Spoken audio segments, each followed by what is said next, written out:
2, 1. Welcome all to the 28th of February 2022 Council meeting. I open the meeting at 7 p.m. I will now pass you on to the CEO who will read out the formalities. Thank you, Mayor. Welcome all. This is an ordinary meeting of Council. My name is Alison Beckwith and I'm the Chief Executive Officer. Tonight's meeting is being held online in accordance with the provisions of Council's governance rules and the Local Government Act 2020. The meeting is being live streamed via Council's website and Facebook page. The live stream is not interactive. Any comments or private messages directed to us while the stream is live will not be presented to Council or have a bearing on the conduct of this meeting. Council's request to speak methods continue to allow participation without having to attend tonight's meeting in person. Rules for public participation during the meeting include, please note that any public questions submitted to tonight's Council meeting will be printed in the minutes. Council does not accept questions as part of the request to speak process. No statement may be derogatory, defamatory or directed to an individual councillor, member of staff, ratepayer or member of the public. A 2-minute time limit applies to all requests to speak. The timer will be used and a warning will sound at the 1.5-minute mark, and officers will sum up in the last 30 seconds if required for statements being read out on behalf of residents. I'll now introduce you to tonight who's in attendance, and on screen we have the Mayor, Councillor Elizabeth Neely, the Deputy Mayor, Councillor Alison Champion, Councillor Rick Garotti, Councillor Alida McKern, Councillor Tom Malikan, Councillor Mark Di Pasquale and Councillor Fiona Mitsonikos. This evening we are also joined by the directors, Mark Gilio, Director of Corporate Services, Kath Brackett, Director of Community Wellbeing, Darren Bennett, Director of Assets and City Services, and Natasha Swan, Director of City Development. Also here tonight supporting the Council is Gina Burden, Manager of Corporate Governance and Communications, members of the governance team and IT teams, and our JETS team who is coordinating our live stream for tonight's meeting. We thank you for participating in tonight's meeting. Thank you, Mayor. Thank you, Alison. Our meeting is being held on the traditional land of the Wurundjeri Woi-wurrung people, and on behalf of Banyule City Council, I wish to acknowledge them as the traditional custodians. I would also like to pay my respects to the Wurundjeri Woi-wurrung elders, past, present and emerging, and to acknowledge other Aboriginal and Torres Strait elders joining us today. Council is committed to and values diversity within our community. I will now read Banyule's diversity statement that demonstrates our commitment. Our community is made up of diverse cultures, beliefs, abilities, bodies, sexualities, ages, and genders. We are committed to access, equity, participation, and rights for everyone, principles which empower, foster harmony, and increase the well-being of an inclusive community. I'd like to note there is one apology this evening, Councillor Peter De Morelos. Disclosures of interest, are there any disclosures? No? Moving on to the next item. First item 2.1, Rosanna Parkland's off-lead dog concern and need for child safe space. There are 4 speakers on the item. A pre-recorded audio statement will be played on behalf of Greta Gillies, and written statements will be read out by Mark Gilio, Director of Corporate Services, Natasha Swan, the Director of City Development, Kath Brackett, the Director of Community Wellbeing, on behalf of Neil and Madeline Farrugia, and Jennifer Lewis and Robin Ball.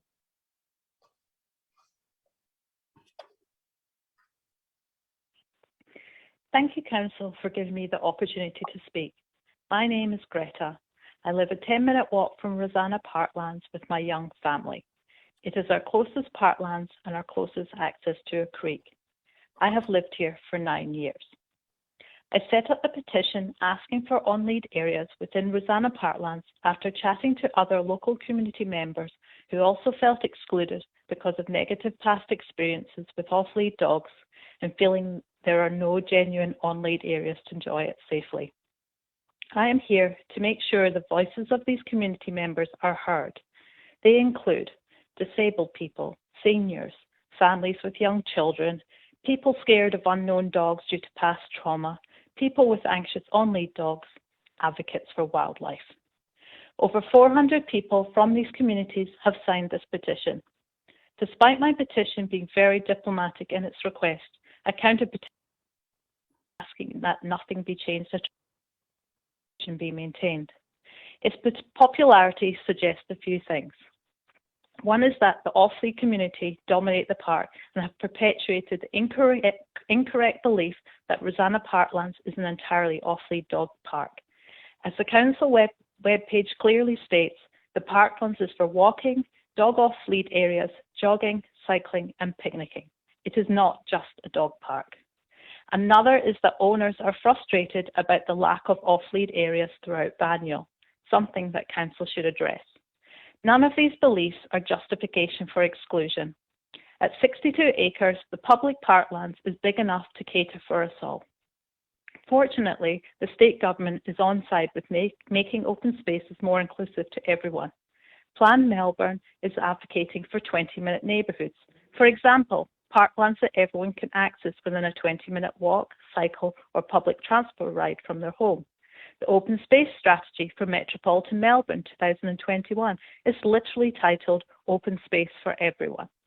Sadly, Rosanna Parklands has become excluding, but it needn't be. By listening to the needs of all community members, it could become a case study for an inclusive and equitable open space. Our community is stronger when everyone feels included.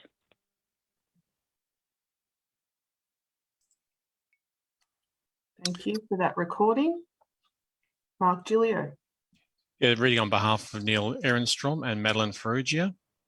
We support the proposal to create dog-free zones within the Rosanna Parklands so that residents from all walks of life can enjoy this public space. We want to share a story of our son's experience with a dog in the Parklands. This happened shortly after we moved into the area 5 years ago. While our then 2-year-old was paddling in the creek near the stone steps, he was knocked to the ground by an unleashed, out-of-control German Shepherd who was at least 3 times his size. The dog proceeded to nip him before we or its owner could intervene. Thankfully, our son was physically unharmed, but the trauma of this experience has lasted. He is now frightened of all dogs and he still avoids visiting the dog park. We know many other parents in the area who would avoid the parklands for similar reasons.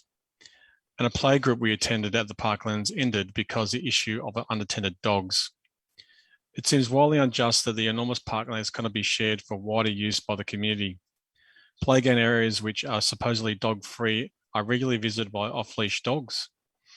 It's not possible to enjoy anywhere in the parklands without being accosted by off-leash, uncontrolled dogs. It also seems a lack of restrictions on the dogs in the parklands attracts dog owners from outside the area to take advantage of the lax rules. We find it deeply unsettling as ratepayers within walking distance of the park when we regularly see scores of cars with dogs in them arrive at the Roa Crossing entrance, intersection of Davey Street and Ellesmere Parade. We're not asking that dogs be banned from the parklands, simply that council proactively create designated dog-free areas. This could take the form of a fenced off-leash area, as in Banyule Flats, or attractive fencing of playground areas with natural materials, as at Possum Hollow, so the off-leash dogs are physically prevented from roaming the playgrounds unattended. Thank you, Mayor. Thank you, Mark. The next, Natasha Swan to read on behalf of, I think, Jennifer. Thank you, Mayor. This statement is read on behalf of Jennifer Lewis. I'm a lifelong dog lover and love to see dogs running free and bounding about. But even I essentially can't use the parklands as my dog, a rescue, is reactive to other dogs and too many dogs run up to her there.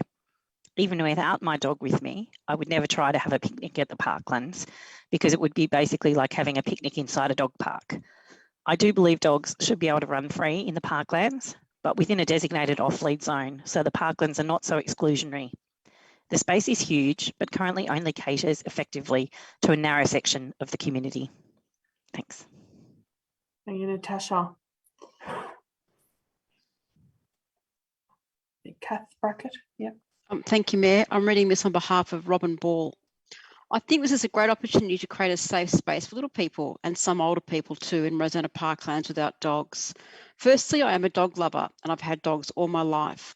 The Council Municipal Laws says owners must keep their dogs under effective control. In my observations over my life, this is a fantasy and it is not possible.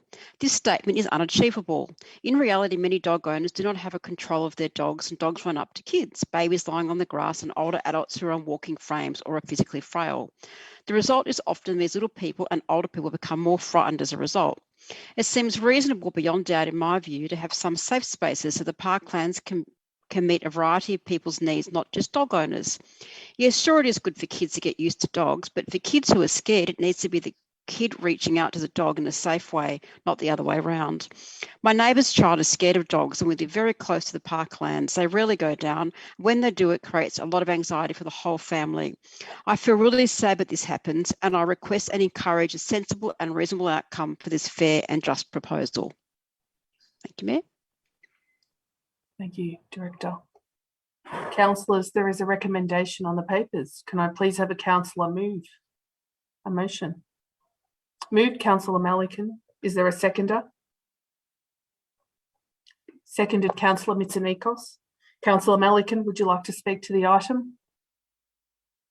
Yeah, given that, thanks all the people for all their input. This is a very sensitive issue and we do need to get the balance right. And as the speakers talked about, is the need and the requirement for people to be able to exercise their dogs freely and for the dogs to be able to have a run and to be able to move around freely as well. But also we need to protect our children and make sure that dogs are under control and do not intimidate or frighten other users of the park. And that's the balance we need to try and achieve. And I'm not sure, Rosanna Parkland is no different to any other parkland in Banyule. All our parklands are dog off-lead areas, except for within 5 metres of a playground, car park, or a shared path. And it's interesting, the cycle path around or the gravel path around Rosanna Parkland is not being designated as a shared path. Therefore, the requirement to have dogs on lead within 5 metres, that it is not required. So that was a compromise that was agreed to back in 2004. Because there were people very concerned that the installation of that gravel path would mean that there'd be less dog off-lead areas within Rosanna Parklands. But I think it gets down to enforcement on one hand, but also just people treating each other with respect. I don't think adding a fence would achieve the right outcome. Rosanna Parkland is loved because of its natural look, its uncluttered look. I think adding fences would exclude people from certain areas, but it also, I think, would be unattractive. So I have spoken to many people down there and I can tell you there's some very strong views on both sides. And I can understand that because people are, it's a very emotional issue. People like to see their dogs being able to run and be free, and parents like to see their children and grandchildren be able to enjoy the park without being hindered by unruly dogs. So I look forward to this report coming back. I'm being assured that there'll be another petition coming in shortly with a different point of view. I'd welcome that as well. And I'm quite happy to talk to any residents who have concerns or would like to express their opinion, but I can assure you we've been down there many times and I know the feelings on both sides. So I look forward to the report coming back, what recommendations the officers might come with, whether enforcement, better signage, or whether we do actually create an area where dogs must be on lead. But I think putting in fences would be a negative step and I don't think we should support that. So looking forward to that report coming back and thank all the residents for their input on this very sensitive issue. Thank you. Thank you, Councillor. Does the seconder wish to speak? Yes, thanks, Mayor. Thank you to everyone for their input. As a ward councillor, our role is to listen to our residents across Banyule. This petition has valid points and it's shown that we have two groups wanting different outcomes. And as councillors, we have the job of trying to make it work for everyone. It obviously needs to be safe for everyone and a great place that people can still go to, but in a safe way, have picnics, dogs walking their dogs and just being in natural environment. I'll also look forward to this report coming back in so we can work out the best way forward. Thank you. Thank you, councillor. Does any other councillor wish to speak? Councillor McKern.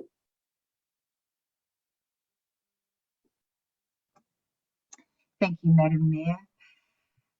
Thank you to the speakers who presented tonight. I think they presented balanced opinions, not just for their own cause, but they presented well-rounded opinions for dog owners and those who aren't dog owners.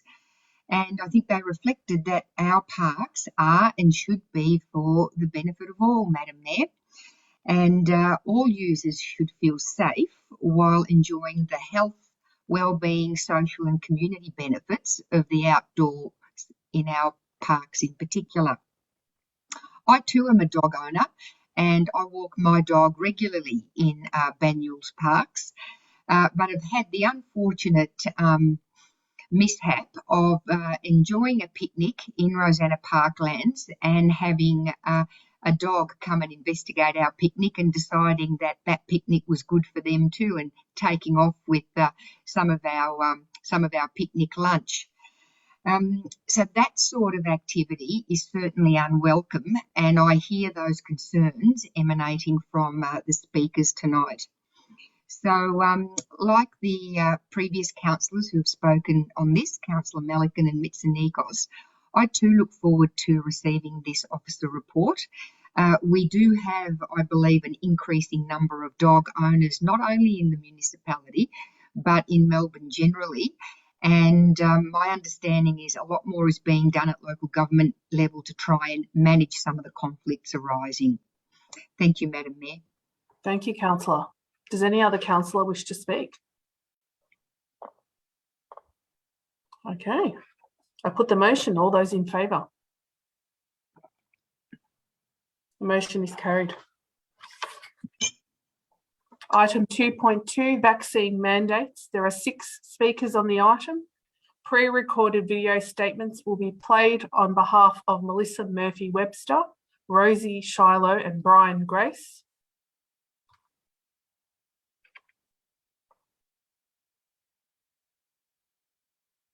Petition is to ensure that specifically for the current mandates and also for future mandates, directives, laws or any other changes to the way people are treated, council must have a full risk assessment performed for due diligence.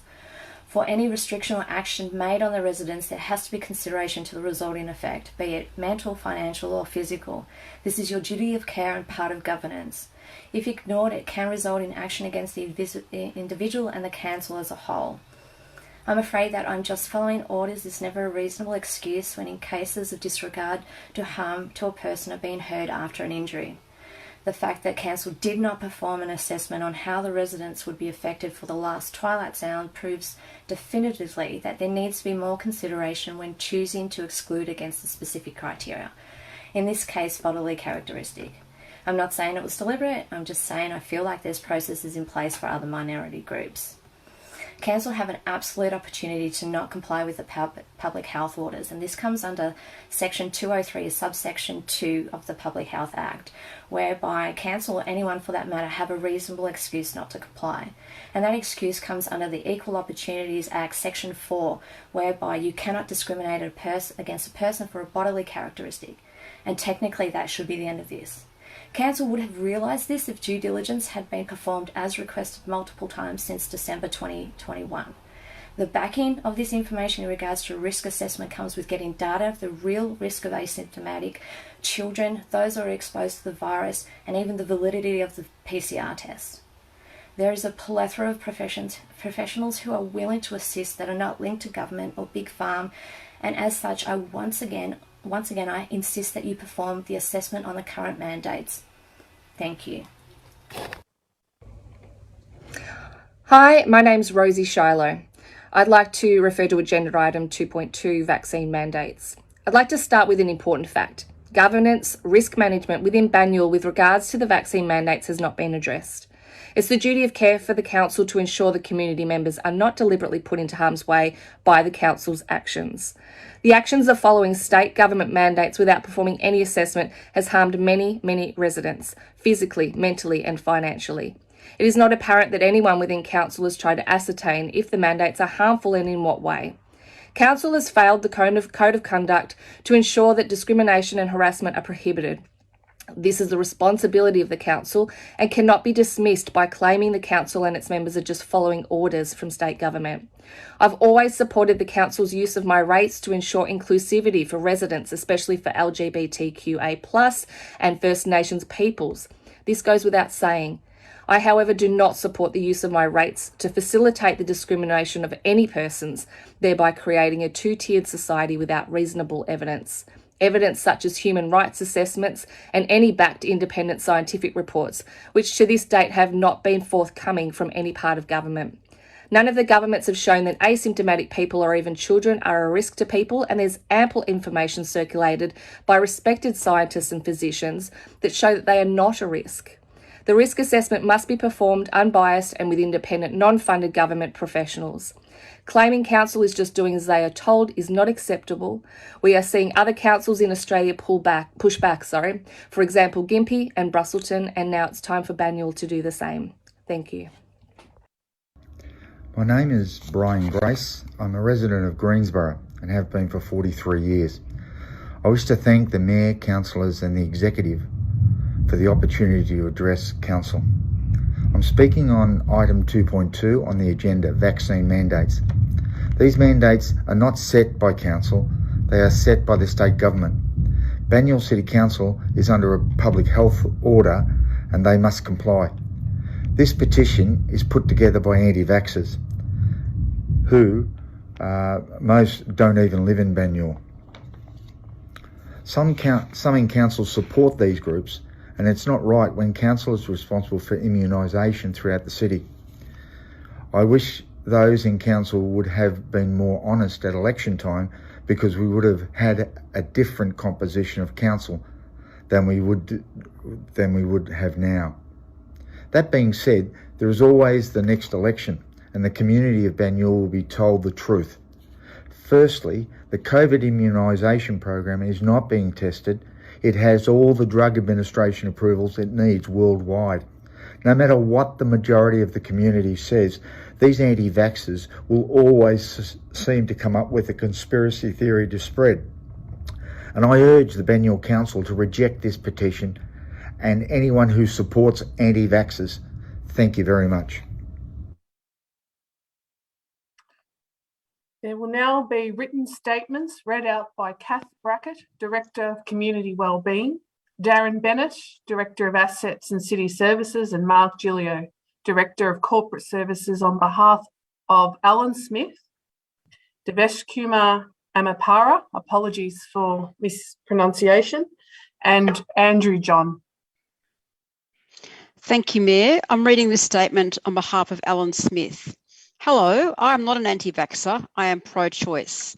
I'm worried that the Council is not understanding the impact of the state government's blind following of the mandates and its effects on the residents of Banyule. It's a terrible feeling and experience for people to be told you cannot access or be part of something due to a bodily characteristic or lack thereof, for example, vaccinated or not. When Council enforces these discriminatory mandates, and by that nature promotes them, they give permission to people to be discriminatory to the people it targets, and doesn't give businesses confidence to stand up and oppose the segregating tactics. I've heard that other councils like Gympie are starting to make noise to stop complying or to petition government to drop mandates in their area. It would be historically significant if Banyule did so too. There is a concern that these mandates will not be the last, if anything, only the beginning. This could be for any reasons, be it environmental, pandemic, or simply to preserve the life of a specific person at the cost of another through blood transfusion or organ taking. These mandates have set a precedent, which is why it's even more important that due diligence and risk assessments are done. It is simply inexcusable for continued harm by mandates to be enforced onto the residents of Banyule. I demand a true assessment be performed by professionals that are non-government paid and not engaging in nepotism. Regards, concerned resident Alan Smith.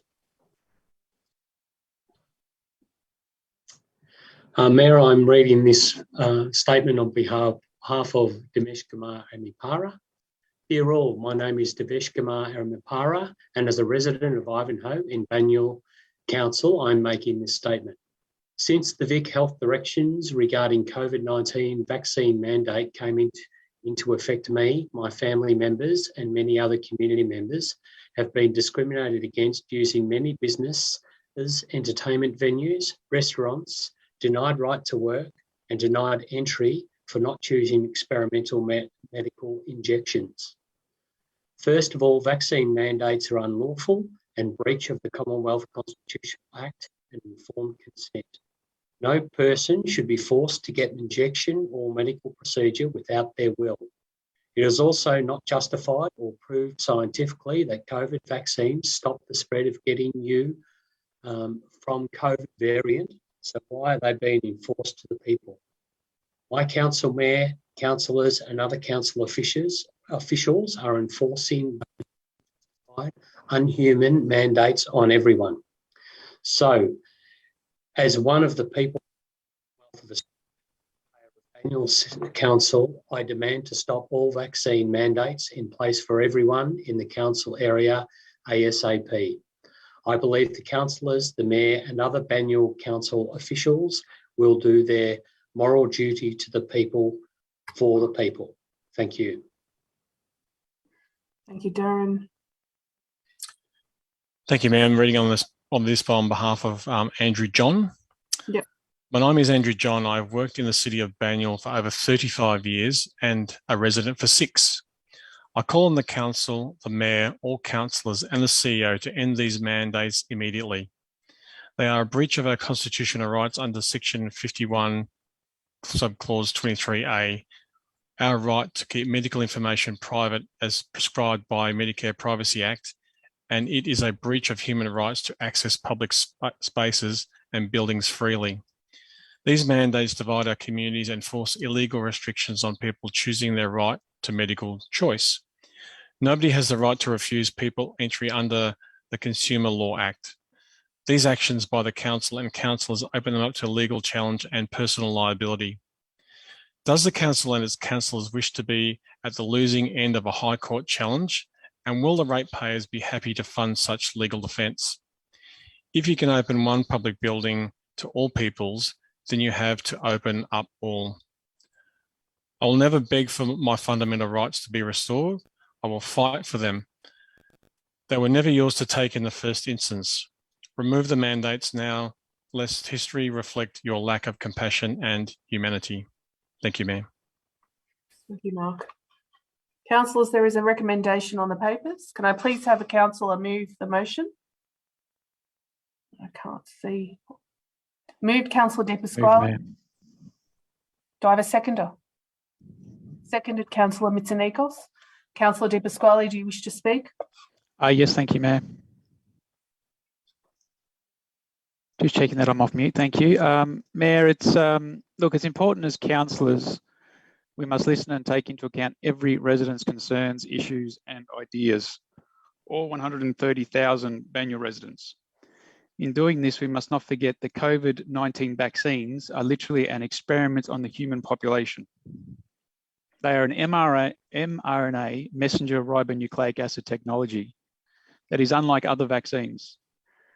Traditionally, vaccines are antibody-mediated immunity or use humoral immunity. This is when B cells produce antibodies against a specific antigen or invading germ. These COVID mRNA technology do not do this.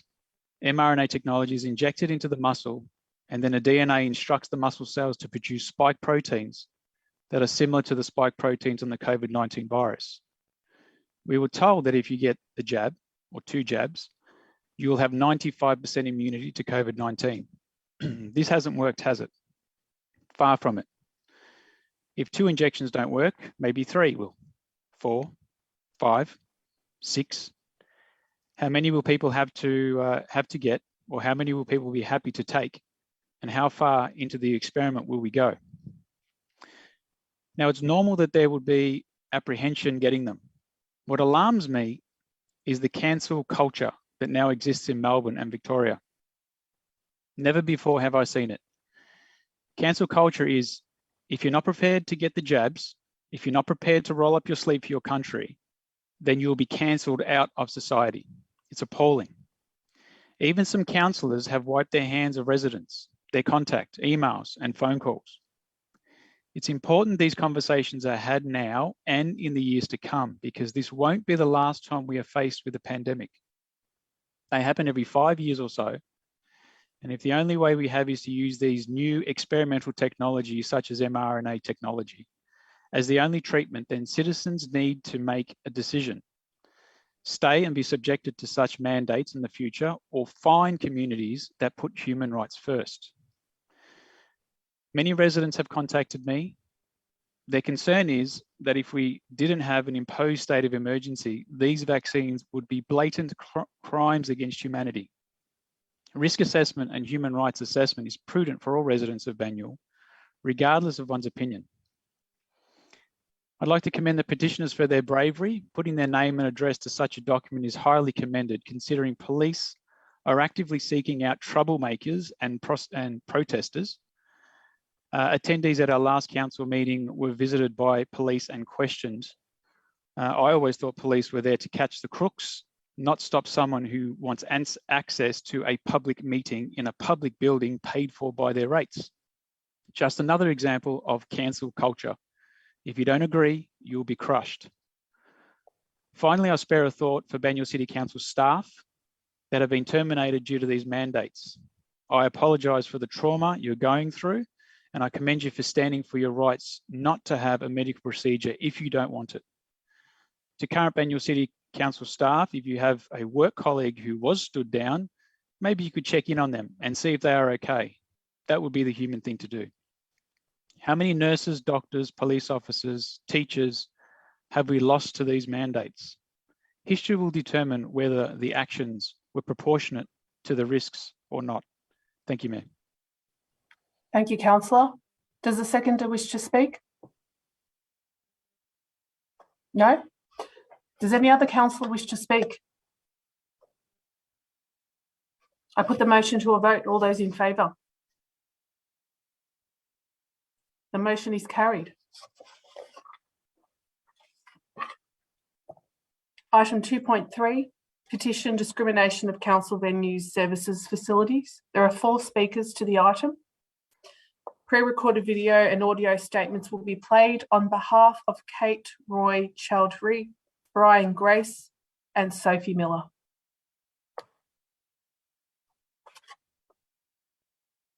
I am Kate Roy Chowdhury from Rosanna. In 2022, our local community in Banyule has become an enforcer of discriminatory rules enforced on society based on the difference between people's medical status. We live in a democratic society of free choice, and this is upheld in the highest levels of the law in the Constitution under section 5123A. There must be no medical conscription in Australia. Why then must people face oppression and persecution from our local government services that we pay for? Our libraries, our swimming pool facilities, gymnasiums, our local council meetings, golf courses, community venues, basketball stadiums, the list goes on. I grew up in Rosanna, and now my children are unable to enjoy the freedoms that I once had as a child. At the end of 2021, the McLeod Netball Stadium advised the public that the council had restricted access unless they were able to demonstrate their medical status was in line with the mandates. This restricted our children's abilities to play netball, socialise and stay physically fit. We all know that these medical procedures do not stop the transmission of COVID-19, nor is it lawful to enforce this on our people. After discussions with 3 councillors on the phone and a letter emailed to the Mayor, the council withdrew their decision to enforce medical apartheid at the McLeod Netball Stadium the next day. Why is it the rules were changed for this council facility alone? In 2022, I can no longer access swimming lessons for my primary age children. They are being directly impacted by the council-inflicted medical apartheid. Shouldn't all Australians be able to learn to swim? When the council's ill-informed and unjust decisions directly impact on my children's education, social inclusion and community participation, I can no longer remain silent. The science is clear, the law is clear. Do your research and act on behalf of all people. End discrimination now. 2.3 Discrimination of council venues and service facilities. Good evening, everyone. It only seems like 5 minutes ago I spoke to council. Oh, it was. This is the same petition as the previous one, put in a different context, but the same. Firstly, there is no discrimination. In my work life, I am a HR manager, and believe me, I know the discrimination legislation backwards. What provisions of the discrimination legislation do Banyule City Council breach? They are following a public health order set by the Victorian Government. Nowhere in the legislation does it mention anywhere about anti-vaxxers. Nowhere. But I challenge those in council. Show your true colours. Debate me in an open forum at a venue of your choosing and your time and your date. Let the whole community know your true thoughts and feelings. I wish to thank the Mayor and the CEO for their professionalism and the way they handled the anti-vax protest at council meeting that was shut down recently. Most of the petitioners' signatures don't even live in Banyule. That says a lot about the petition. Reject and let's move on to more pressing matters. Thank you. As a resident of Banyule, I have been appalled at the degree of segregation that has been encouraged by council facilities, events and promotional material, and it has come time that I must speak out to you all. I've informed my children's school in Vicky Ward and spoken at length in the community about the mental distress and social division this has caused. The community continues to be let down. Clearly, governing structures do not look after community interests, but instead their own. Some of you know me as a community worker in Banyule, so you will be aware that I stand for community access, social support and justice. My work and community life has always been about supporting everyone in the community. The last 6 months or so, I've seen the community and council structures I've worked with for years directly work against these community strengthening principles, even though council and community organisations are supposed to achieve positive social outcomes. I've been sent newsletters, the Banyule Banner community groups advertising material talking of inclusion, yet a large proportion of community is excluded continually. It makes me sick as a community worker. I cannot fathom that community workers in the sector are feeling peace in themselves, that so many people are excluded, and others are forced to inoculate with something in order to participate in a program that they need for social and mental wellbeing, or to participate in work or study. Everybody depends on social groups, exercise, work and study for their wellbeing. Governing structures and community authorities must look at risk independently. If you did this, you would know that people who haven't received any vaccines in the trial COVID rollout pose no threat to anyone. Medical information is private information and must never dictate where a person moves in the community.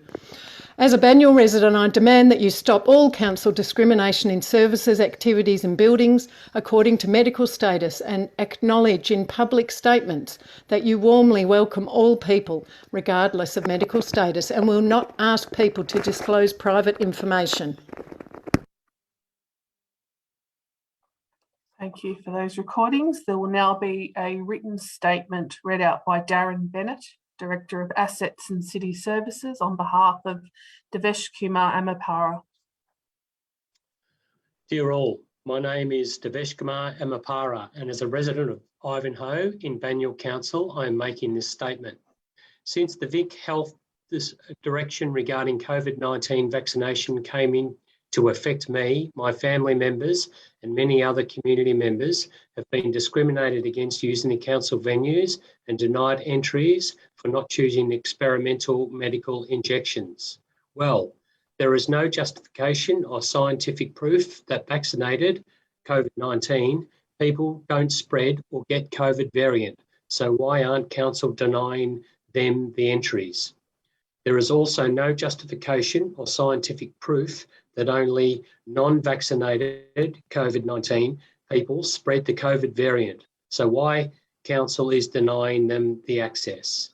Why councillors are not doing their duties for upholding people's will? Why council is breaching their own code of conduct for inclusivity for all residents? Council is running these facilities by ratepayers' money, and we are being denied the access to those facilities funded by our money. How justified is that? So, as one of the many people of Commonwealth of Australia, ratepayer of Banyule Council, I demand to restore all access to everyone in the council area ASAP. I believe the councillors, the mayor and other Banyule Council officials will do their moral duty to the people for the people. Thank you.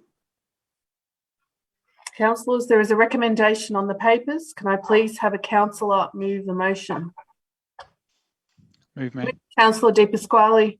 Do I have a seconder? Seconded, Councillor Mitsonikos. Councillor De Pasquale, do you wish to speak to the item? Thank you, Mayor. Yeah, the petitioners request that restrictions to access Banyule Council venues, services and facilities are removed.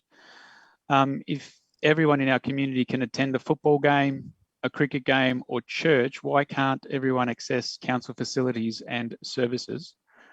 The petitioners request Banyule Council to cease and desist all forms of discrimination.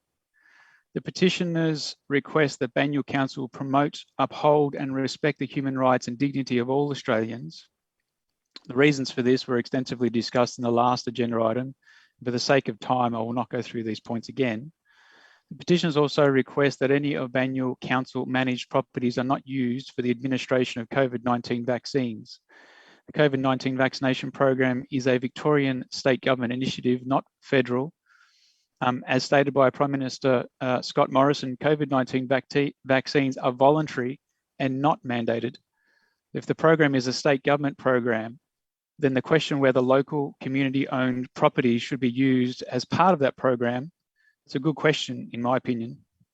And finally, Banyule Council is requested to actively oppose the COVID-19 mandates and promote pro-choice. Promoting pro-choice would be a good initiative on behalf of the community. I think on this final point, Mayor, it's actively opposing the mandates needs to happen through the state government.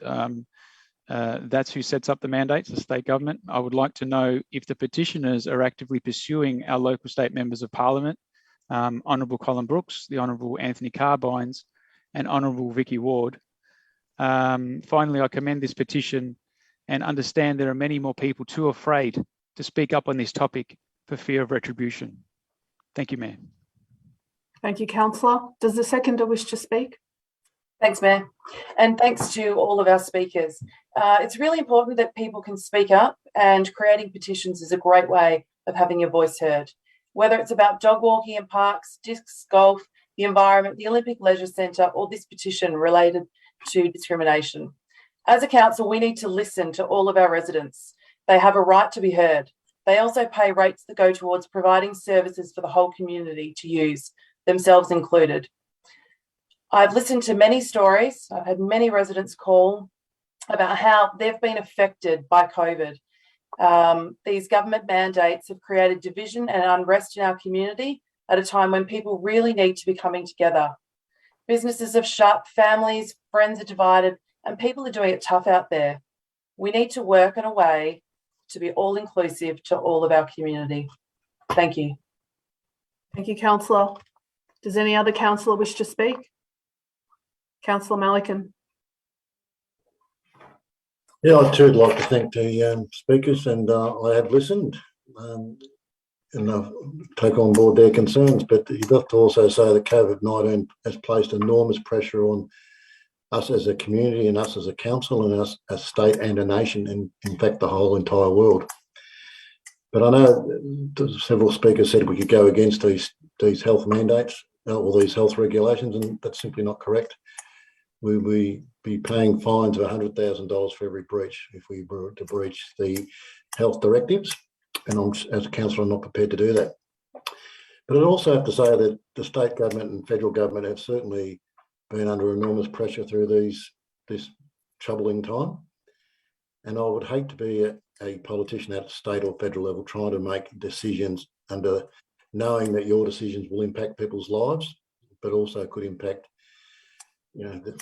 could lead to the loss of many lives. So they're incredibly difficult decisions, and I really feel for our politicians because it must have been incredibly difficult to make the right call, and sometimes they haven't made the right call. But I think they have acted in the best interest of the majority of the population. They've steered us through this crisis, and I believe that we are opening up now, and the mandates and the requirements to get vaccinated has meant that 96% of people in Banyule have been vaccinated, and now we are seeing the benefit of that. We are seeing businesses open up. We are seeing venues open up. We are seeing the whole community coming back together, and that will continue. So I know it's been tough. I know it's been very difficult. I know that both state and federal governments haven't always got it right, but I support these mandates. I believe the only way we can get out of this crisis is to be vaccinated, and that is proving because the death rates have certainly dropped. Hospitalisation rates have dropped as well, and we're getting back to life as usual. So as difficult as it has been, I think we need to continue down this path, and I hope that the people that are still aggrieved by this will realise over time that as a community and as a society, we must come back together again, and we must move forward together. Otherwise, we'll all fail. Thank you, Councillor. Does Councillor Grotti? Yeah, thank you, Mayor. Just wanted to briefly say that, look, I don't agree personally with every petition that comes to the council, but I do agree in providing our community the opportunity to have input respectfully through the tabling of a petition and for opinions to be raised. I'd just like to acknowledge that the Chief Executive has allowed this to occur this evening through the tabling of these petitions. And I'd just like to acknowledge her work and her efforts and those of the Banyule team to comply with state government legislation and requirements, but trying to be as open, respectful and engaging with all opinions in the community as much as possible. Thank you, Mayor. Thank you, Councillor. Does any other councillor wish to speak? And I thank all the speakers this evening for putting themselves forward. I put the motion to a vote. All those in favour? The motion is carried.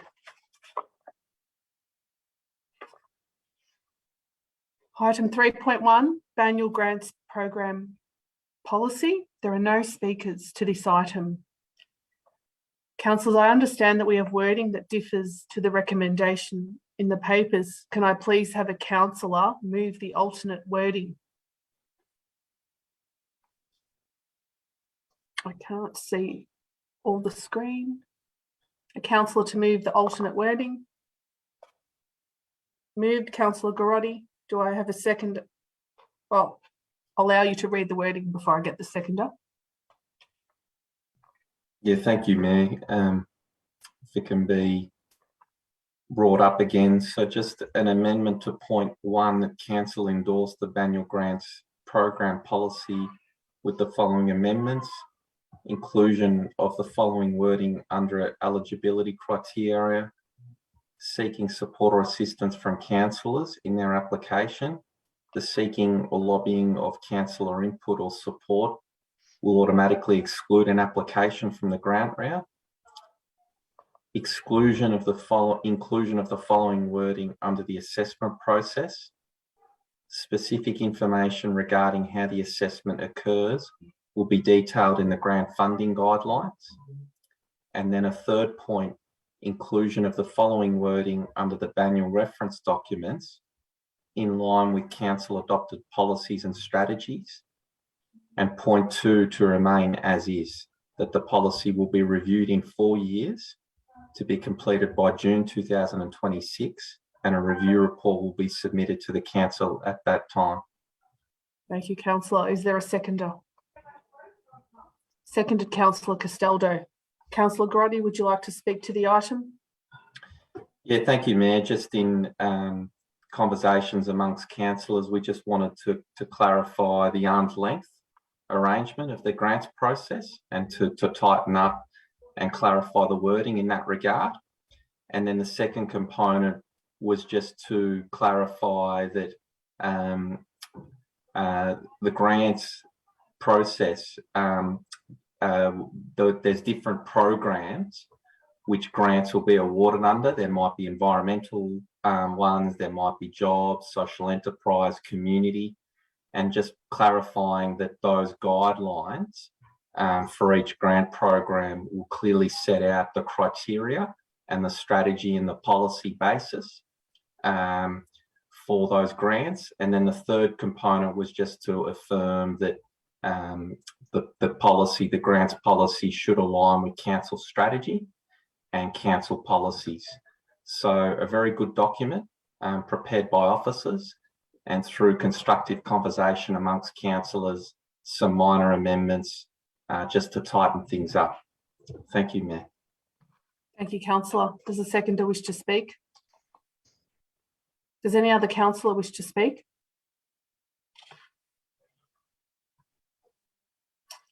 I just might add that the grants program is ensuring that we provide a range of services to our residents to enhance health and wellbeing outcomes. And it's about addressing community need and investing in that need in a transparent way. I'll now put the motion to a vote. All those in favour? The motion is carried. Item 3.2, Cricket Club COVID relief for season 21-22. There are 3 speakers on the item. A pre-recorded video statement will be played on behalf of Mark Dixon.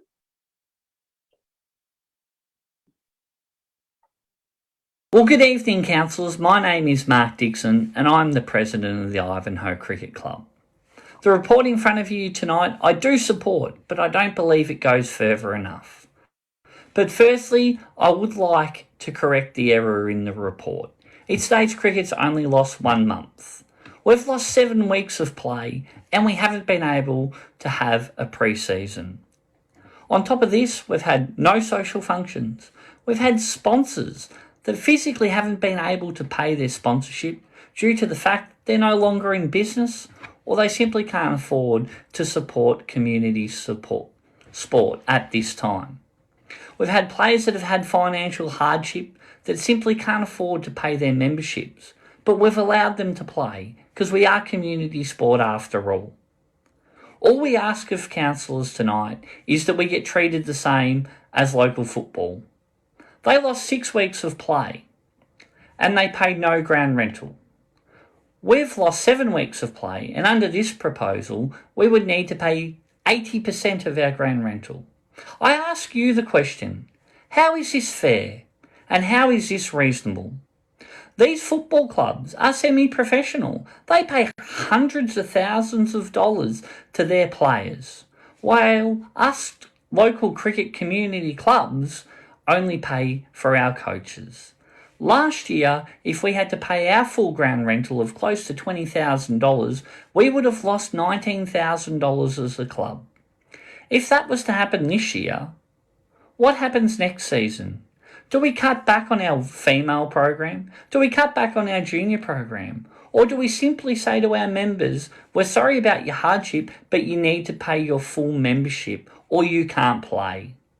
I hope that common sense can prevail tonight and the councillors can see the reason to fully support cricket with a full ground rental refund.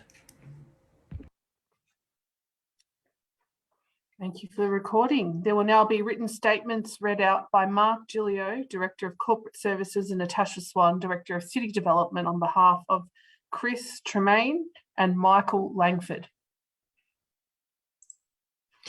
Thank you, Mayor. My name is Chris Tremaine. I'm a coach and volunteer of the Parkside Cricket Club. I would like to talk in favour of support for cricket clubs, but I feel 20% isn't enough support when comparing it to the football club I am involved in. This year, it has been extremely tough to run our cricket club as we have seen COVID cases jump from hundreds to tens of thousands a day. We haven't been able to have social functions, lost sponsorship and memberships, whilst having extra costs relating to cleaning and hygiene products because of COVID. My cricket club has lost more weeks to COVID than football, but my football club plays no ground rental, but my cricket club is required to pay 80% of the normal rate. How is this fair and just? We are asking that you treat cricket the same as football and adjust the ground rental to nothing like the football and soccer clubs. Thank you, Mayor. Thank you, Director. Natasha. Thank you, Mayor. Reading this statement on behalf of Michael Langford of Rosanna. My name is Michael Langford. I'm the president of the Rosanna Cricket Club. I am also a long-term Banyule resident that has supported community cricket over many years. I see the council is discussing the support it can give local cricket clubs, and I thank the council for doing this. This year, it has been extremely tough to run our cricket club, as we have seen the COVID-19 cases jump from hundreds to thousands a day. This has impacted our club in the following way. Number one, no social functions, as we have adhered to Cricket Victoria COVID-19 guidelines. Number two, lost sponsorships, as local businesses have struggled to survive, let alone pay sponsorship. We can provide more details upon request. Number three, extra support to players who have felt the financial impacts of COVID-19, as we have allowed every player to play community cricket, even if they couldn't afford their membership.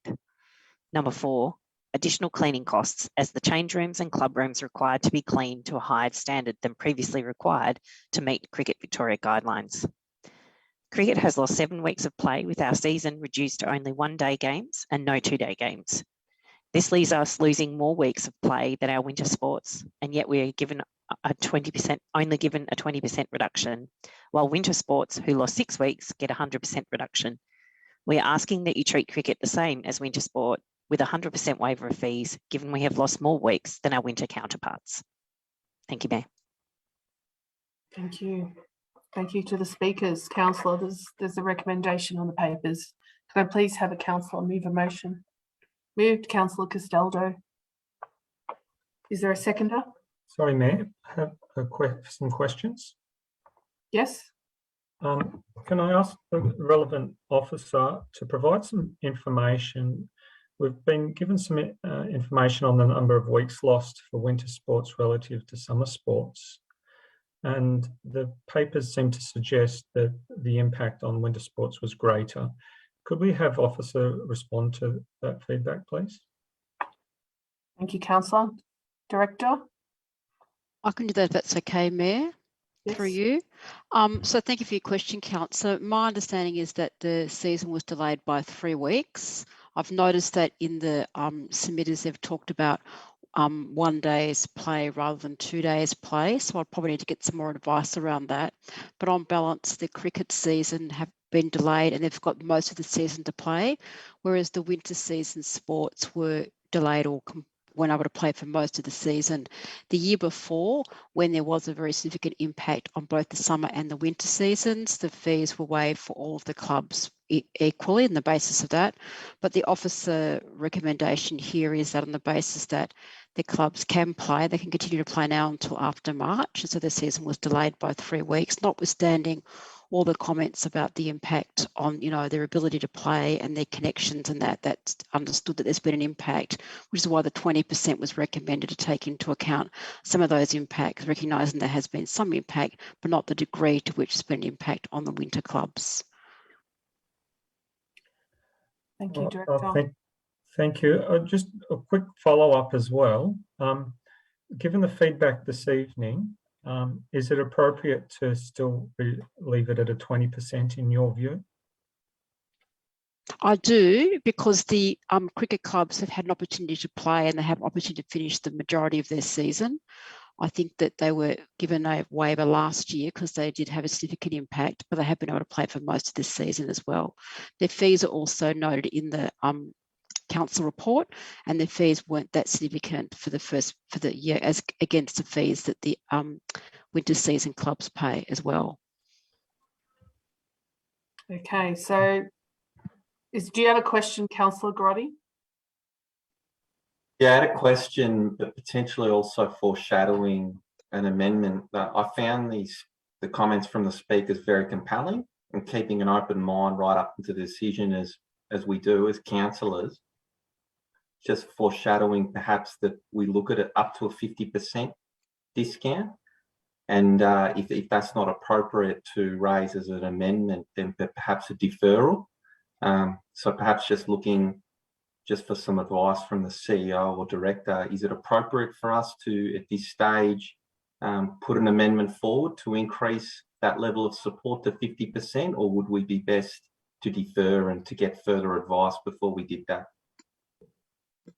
Through you, Mayor, if council wishes to make an amendment, they can. We would just have to go through the process of a councillor moving that amendment and that being voted in. Just to be sure, Councillor McKern, you have a question?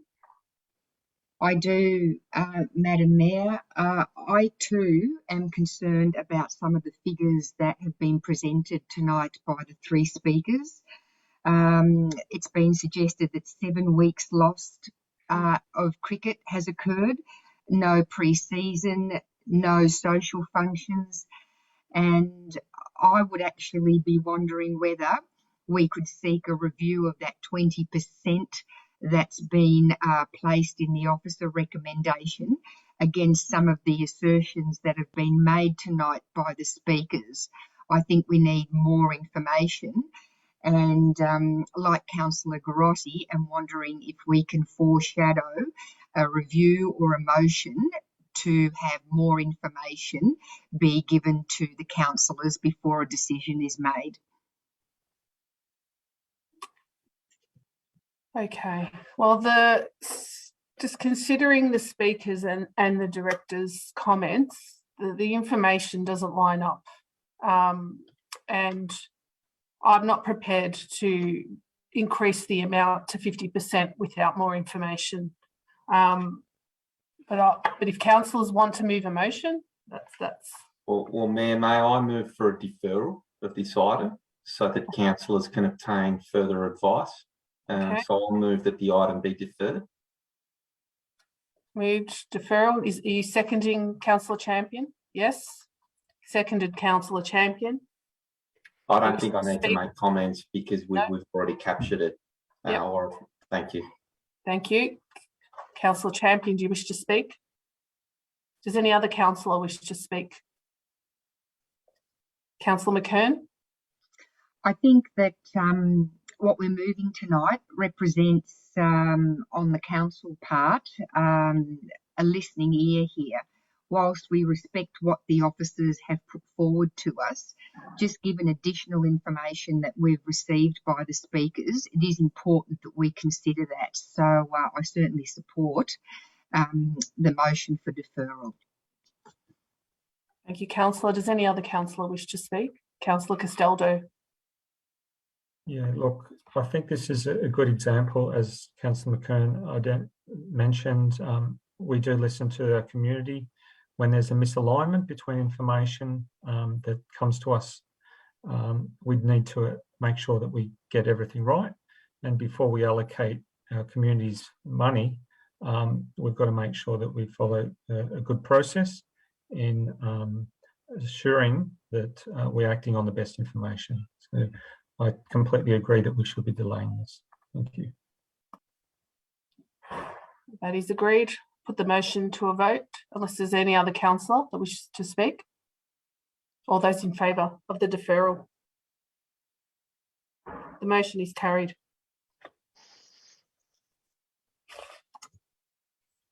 Item 4.1, Banyule Weed Management Strategy. There are no speakers on this item, councillors. I understand that we have wording that differs from the recommendation in the papers. Can I please have a councillor move the alternate wording? Moved, Councillor McKern. Please read the wording. I probably need the wording to be presented on the screen, with all due respect, Madam Mayor. And the wording reads for point 1 that Council endorses the updated Banyule Weed Management Strategy, and noting an integrated weed management approach with Banyule's land managers, including integrated weed management plans, will be developed and implemented. I think that should read in rather than by the 23-24 financial year, which makes that a project for next year. Thank you, councillor. Do I have a seconder? Seconded, Councillor Castaldo. Councillor McKern, would you like to speak to the item? Thank you, Madam Mayor.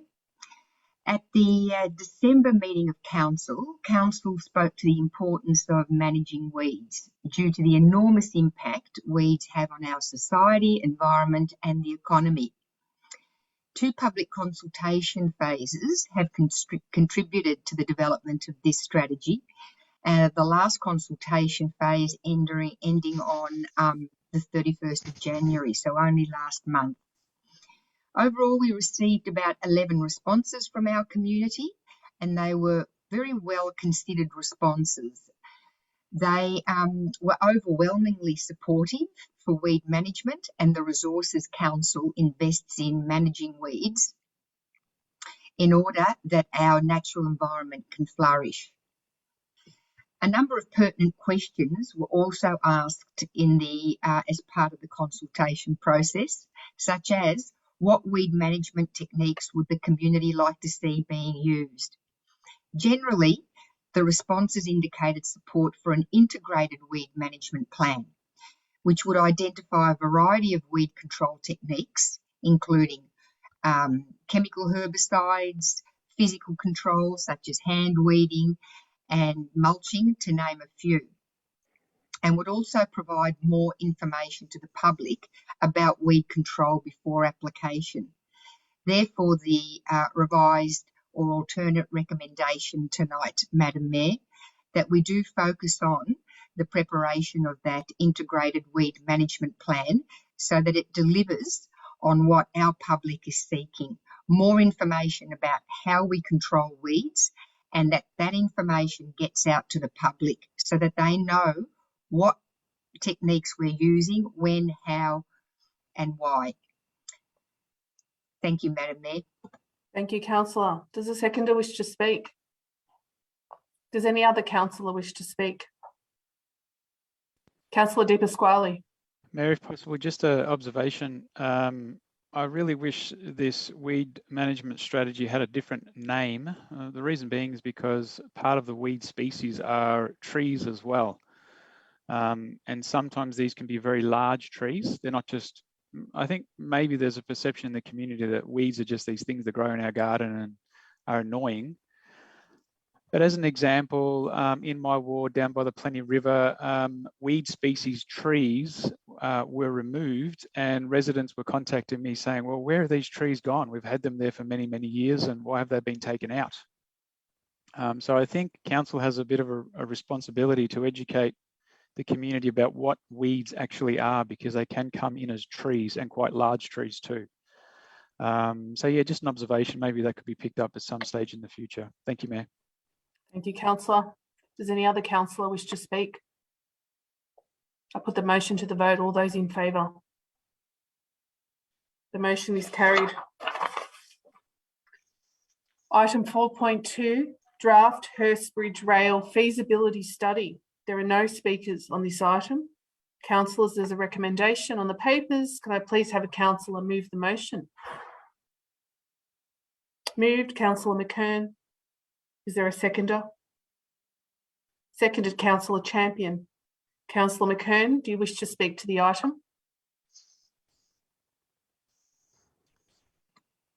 Thank you, Madam Mayor.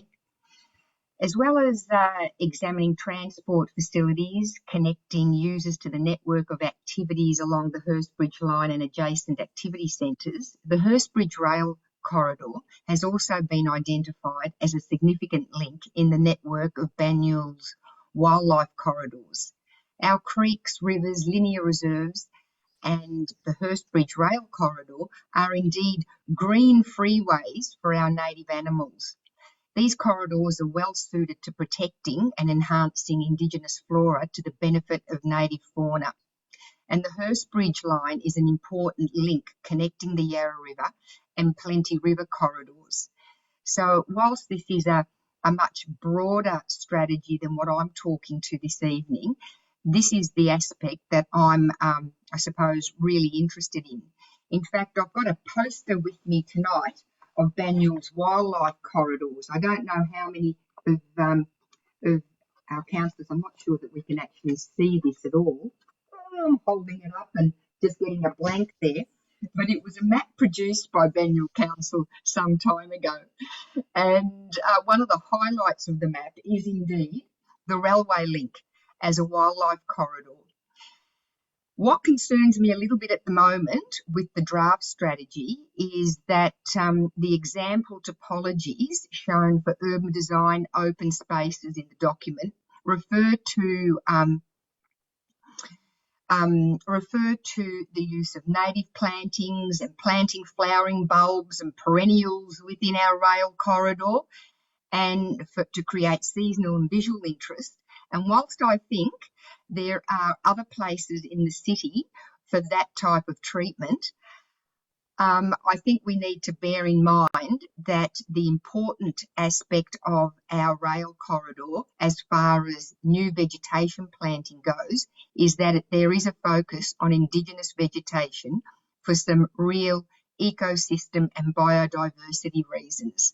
So that's what I wanted noted this evening going forward, and very interested to hear what our community feel about this study, given that it's in its draft form, and I believe we'll be going out to public consultation. Thank you, Madam Mayor. Thank you, Councillor McKern. Does the seconder wish to speak? Thanks, Mayor. Just really briefly, I'm fascinated that there aren't any speakers for this particular item this evening. However, what I would like to do is encourage as many residents as possible to please give their opinion about this, speak to and comment and let us know what they think. Councillor McKern makes an incredibly important point that our railway line, the rail links are actually our wildlife corridor. And based on the fact that the wildlife corridor / railway line between Greensborough and Montmorency has just been decimated, a lot of our wildlife through there are cut off. So we would really appreciate your input into this feasibility study. Please give us your thoughts, give us your feedback. We'd love to hear what you have to say. Thanks very much, Mayor. Thank you, Deputy Mayor. Does any other councillor wish to speak? Councillor Castaldo. Thank you, Mayor. My connection's dropped off a couple of times and missed that, sorry. I would firstly like to thank Michelle Herbert and all of the other officers involved with this project over the last 3 years. This important piece of work is setting a strategic plan for one of our most valuable and under-realised assets, the Hurstbridge Railway Line corridor. It's not just about trains. It was informed by a number of residents' frustrations with what was next to their homes, from Darebin to Ivanhoe to Eaglemont, Heidelberg and Montmorency. People from all these locations were reaching out to us. The weeds and dumped rubbish and graffiti tagging have been a dominant characteristic for too long along this large infrastructure, as well as large infrastructure projects have not considered whole of corridor in a strategic way in the past. These are what have informed this plan.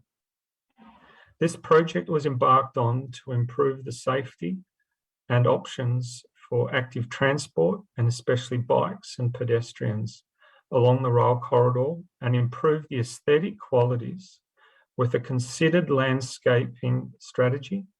Some of the key features identified in this report include opportunities for Indigenous infill planting and creation of biodiversity corridors, a set of maps detailing potential cycle routes options for each section of the rail corridor, and an accompanying comparison of their safety and usability. Urban design and open space typologies which could be used for different road and nature strip conditions. Now, the next step and vital step is to consult with the community from mid-March for 6 weeks. I, for one, am very excited to see this project progress and look forward to hearing the community's thoughts on the bike route options and landscaping ideas that will have a significant impact on delivering a sustainable neighbourhood quality and character for the future. Thank you. Thank you, councillor. Does any other councillor wish to speak? I'll put the motion to a vote. All those in favour? The motion is carried. Item 4.3, endorsement of the flood management strategy for Port Phillip and Western Port and the Banyule City Flood Management Plan. There are no speakers to this item. Could I please have a mover? There's a recommendation on the papers. Moved, councillor Malikan. Is there a seconder? Seconded, councillor Garotti. Councillor Malikan, would you like to speak to the item? I'll just make a few comments here. This is a good proactive plan that'll put us in a better shape to face the inevitable floods that will come our way, and great lot of work by the officers in cooperation with other councils and the water authorities. So happy to support this tonight. And yeah, because flooding, as we see out in Queensland, all-time record floods up there. We've had some massive floods already this century, and more on the way, unfortunately. So it's good that we are prepared, but I think if you look at what's happening in Queensland, it'd be incredibly difficult to get to a level where you can eliminate floods, but at least this will be better prepared after these plans have been approved and implemented. So I'm happy to support it tonight. Thank you, councillor. Does the seconder wish to speak? Does any other councillor wish to speak? Or put the motion to a vote. All those in favour? Motion is carried. Item 5.1, 2 Beverley Road, Heidelberg. There are 2 speakers on this item. Written statements will be read out by Kath Brackett, Director of Community Wellbeing, and Mark Gilio, Director of Corporate Services, on behalf of Michelle Jovis and James Dean. Thank you, Mayor. I'm reading this on behalf of Michelle Jovis. Hello, I'm Michelle Jovis, President for Enter Banyule. We are concerned about the oval redevelopment for 3 reasons. 1, the proposed loss of 2 high retention value red ironbark trees from an important stand north of the club rooms is unacceptable, as this red ironbark stand provides important animal habitat and refuge. Of note, the endangered swift parrot has been observed recently in this stand of trees. Their removal is contrary to Planning Controls ES01 Section 4.2, which requires native or other vegetation to be retained if it is rare, supports rare species of flora or fauna, or forms part of a wildlife corridor. This tree removal is also contrary to the draft urban forest strategy vision to be discussed later. Furthermore, the claimed reason for the removal of 6 trees was a request from Melbourne Water regarding floodplain capacity. If that's the case, council should advocate for their retention. 2, we strenuously object to the erection of the black cyclone wire mesh fencing around the oval, similar to that found at De Winton Reserve. The justification for it hasn't been explained. If it's required to prevent balls going into Beverley Road some 50 metres away, just fence this section. Otherwise, it is an ugly physical barrier blocking casual access to the oval and the visual amenity of this parkland, which is a haven for passive recreation. It also fences part of the physical link between Maringal and Heidelberg Park with the Banyule Flats. Additionally, native fauna, example kangaroos, cross this oval. No assessment on impact of fauna has been considered, and MW, Melbourne Water, would be concerned that the planned cyclone wire fence adversely impact the floodplain capacity to effectively disperse floods, as it will collect vegetation debris in a flood event. And 3, the drainage plans need to have been reviewed in conjunction with Melbourne Water, and there is no evidence that water-sensitive urban design principles have been applied. This is a great opportunity to do so. Thank you, Director. Thanks, Mayor. Speaking on behalf of James Dean of Warringal Conservation Society. The Warringal Conservation Society is concerned by the elements of this proposal, particularly the removal of ironbarks. We would prefer a design that preserves all existing trees, even if this means minor compromises to the size and/or symmetry of the oval. This is a small price to pay for the privilege of maintaining a sports field in an area subject to ES01. Specific comments, page 38, noting Melbourne Water support for the development. Do Melbourne Water support the project in its entirety, or have they just indicated they are satisfied with certain elements? Page 39, table detailing trees to be removed. Ratings provided for tree structure and retention value have not appropriate for an ES01 overlay. Tree number 5 is 7-metre blackwood wattle that is in good health, but is deemed to have nil retention value due to poor structure. This makes no sense in the ESO1 zone because the habitat value of the tree is not a function of eye-pleasing symmetry and form. Assessment of large ironbarks to be removed, trees number 10 and 11, should consider their value as habitat for the critically endangered swift parrot. A September 2009 eBird report noted minimum 5 Swiss parrots seen feeding in flowering gums lining Beverley Road between Louise and Fay Street. Also seen into the ironbarks outside Banyan Football Club.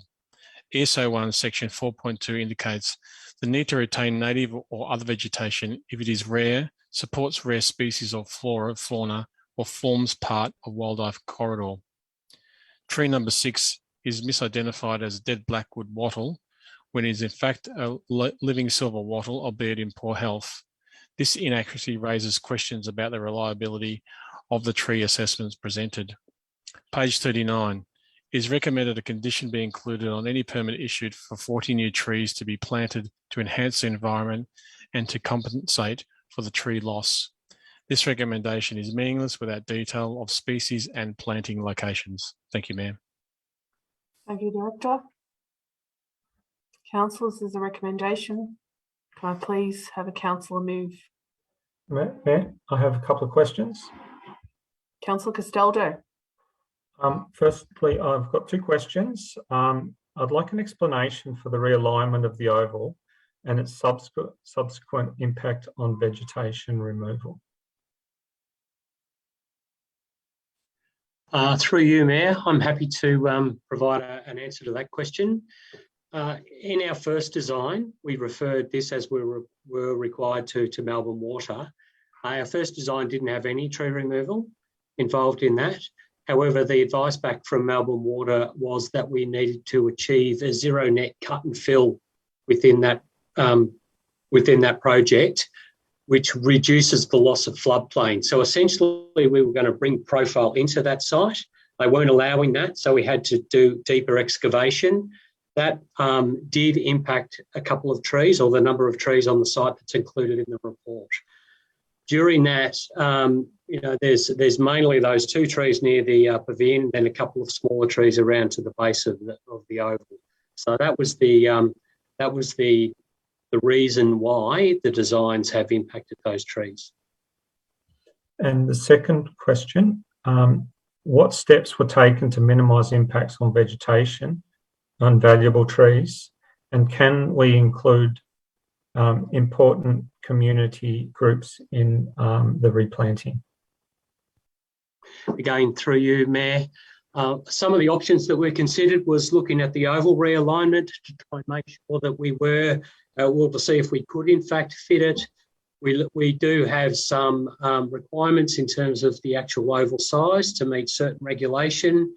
Also on that site, it does slope.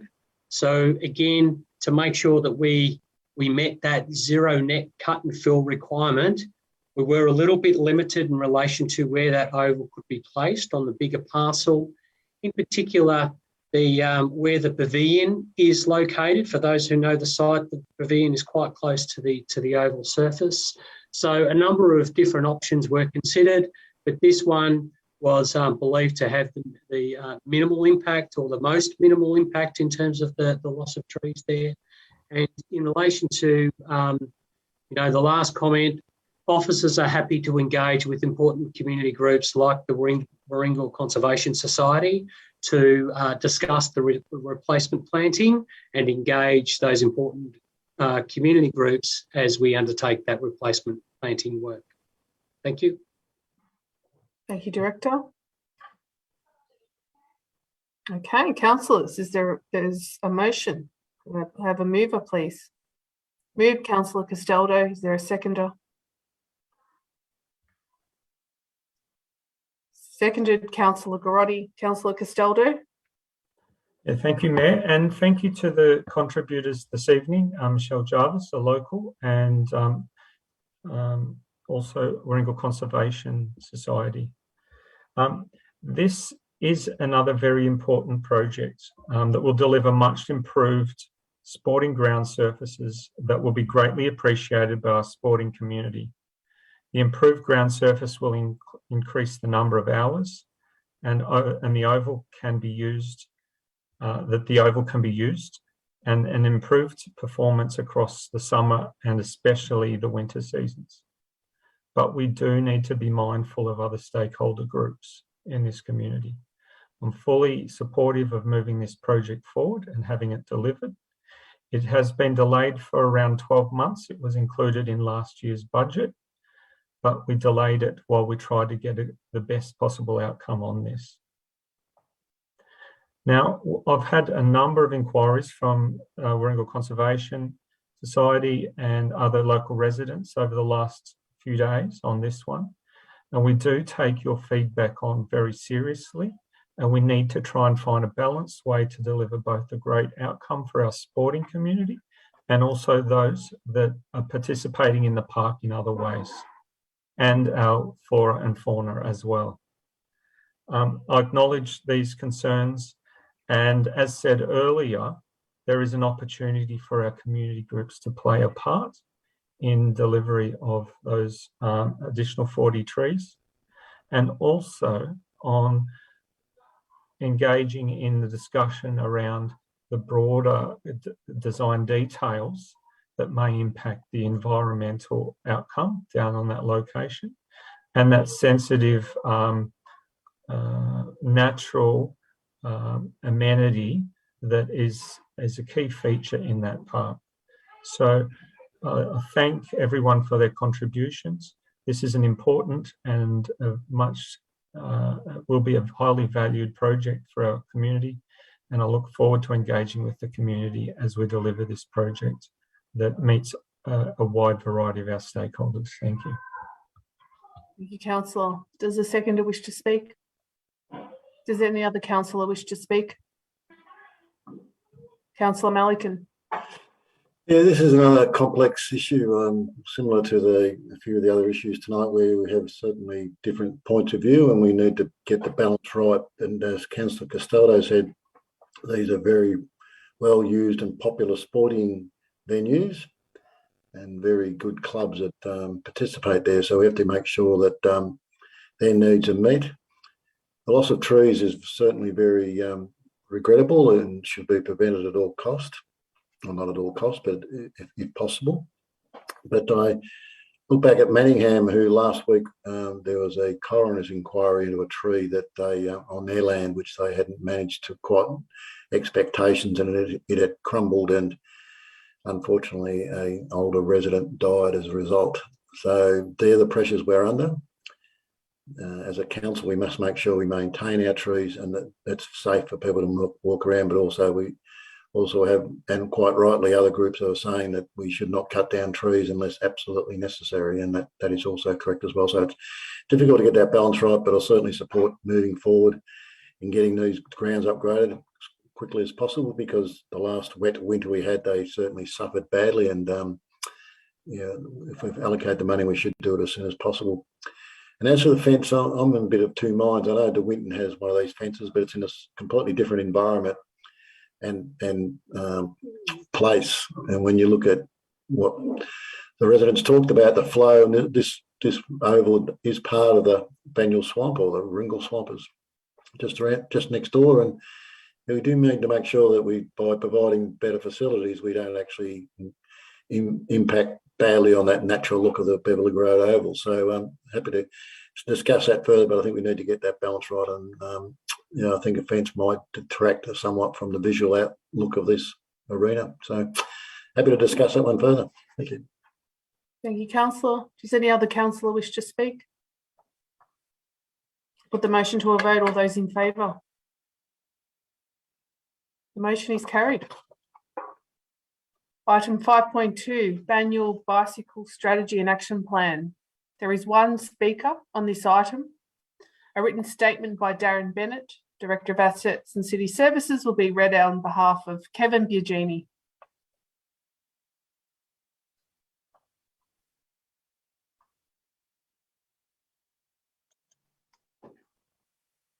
Okay, I'm reading the statement on behalf of Kevin Biagini. I thank Director Moon for this timely and informative report. Given the noted increases in the workload for the planning people in Council, I should point out that the presentation of this report is a worthy one, considering that we are only now at the end of February. I know that some planning processes can be more complicated than others, and that may not entirely be due to the physical scope of the proposed development. I hope that Council publicises the fact that this report is available for any and all, and that people make themselves acquainted with it. Once again, my compliments to the Director. Thank you. Sorry, Mayor, I think that speaker is for the next item. Oh, it is too. Oh dear. Oh, Sorry. my notes say. And I didn't know that David Moon became our director. Yes, I saw you smile when that was said. Okay, so we'll just, I'm not sure if we should hear that again, but going back to the Banyule bicycle strategy, councillors, I understand that we have wording that differs with the recommendation in the papers. Can I have a councillor to move it, please, with the alternate wording? Moved, Councillor Malikan. Please read the wording. A new point 5, right to the Department of Transport, the Minister of Transport Infrastructure, Minister for Roads and Road Safety, and local state members of the Parliament to provide them a copy of the Banyule bicycle strategy, highlighting items that the state government can implement and request a meeting. Thank you, councillor. Is there a seconder? Seconded, Councillor Champion. Councillor Malikan, would you like to speak to the item? I would, and I got all excited when Kevin Virginia was going to talk to it. So I was hoping my influences had finally worn off on him, but obviously not. It is a very good strategy, and I'd like to thank Alison Wood for her efforts.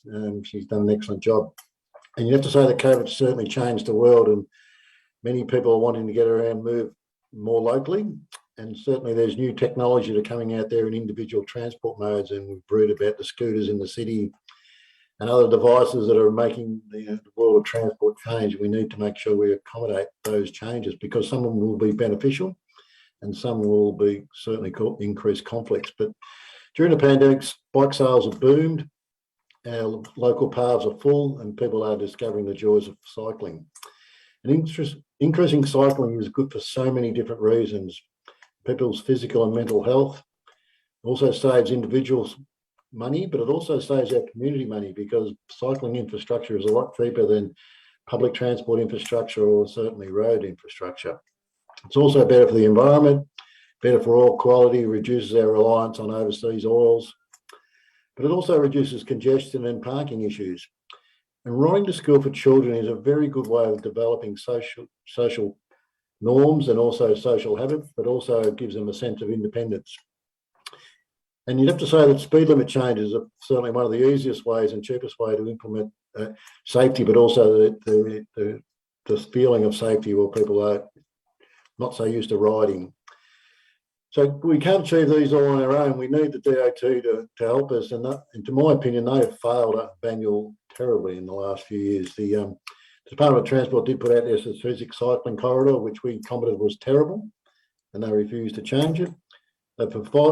We requested a safe link along Heidelberg Road twice, and they said both times they're planning something, but have failed to do anything. They've provide improvements on Department of Transport's controlled roads, even when they're undertaking other works.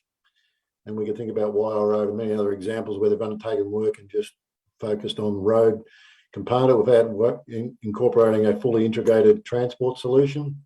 Done the same for many of the major projects, some of the LXRA and the controversies we're currently having with the Greensborough to Eltham rail duplication.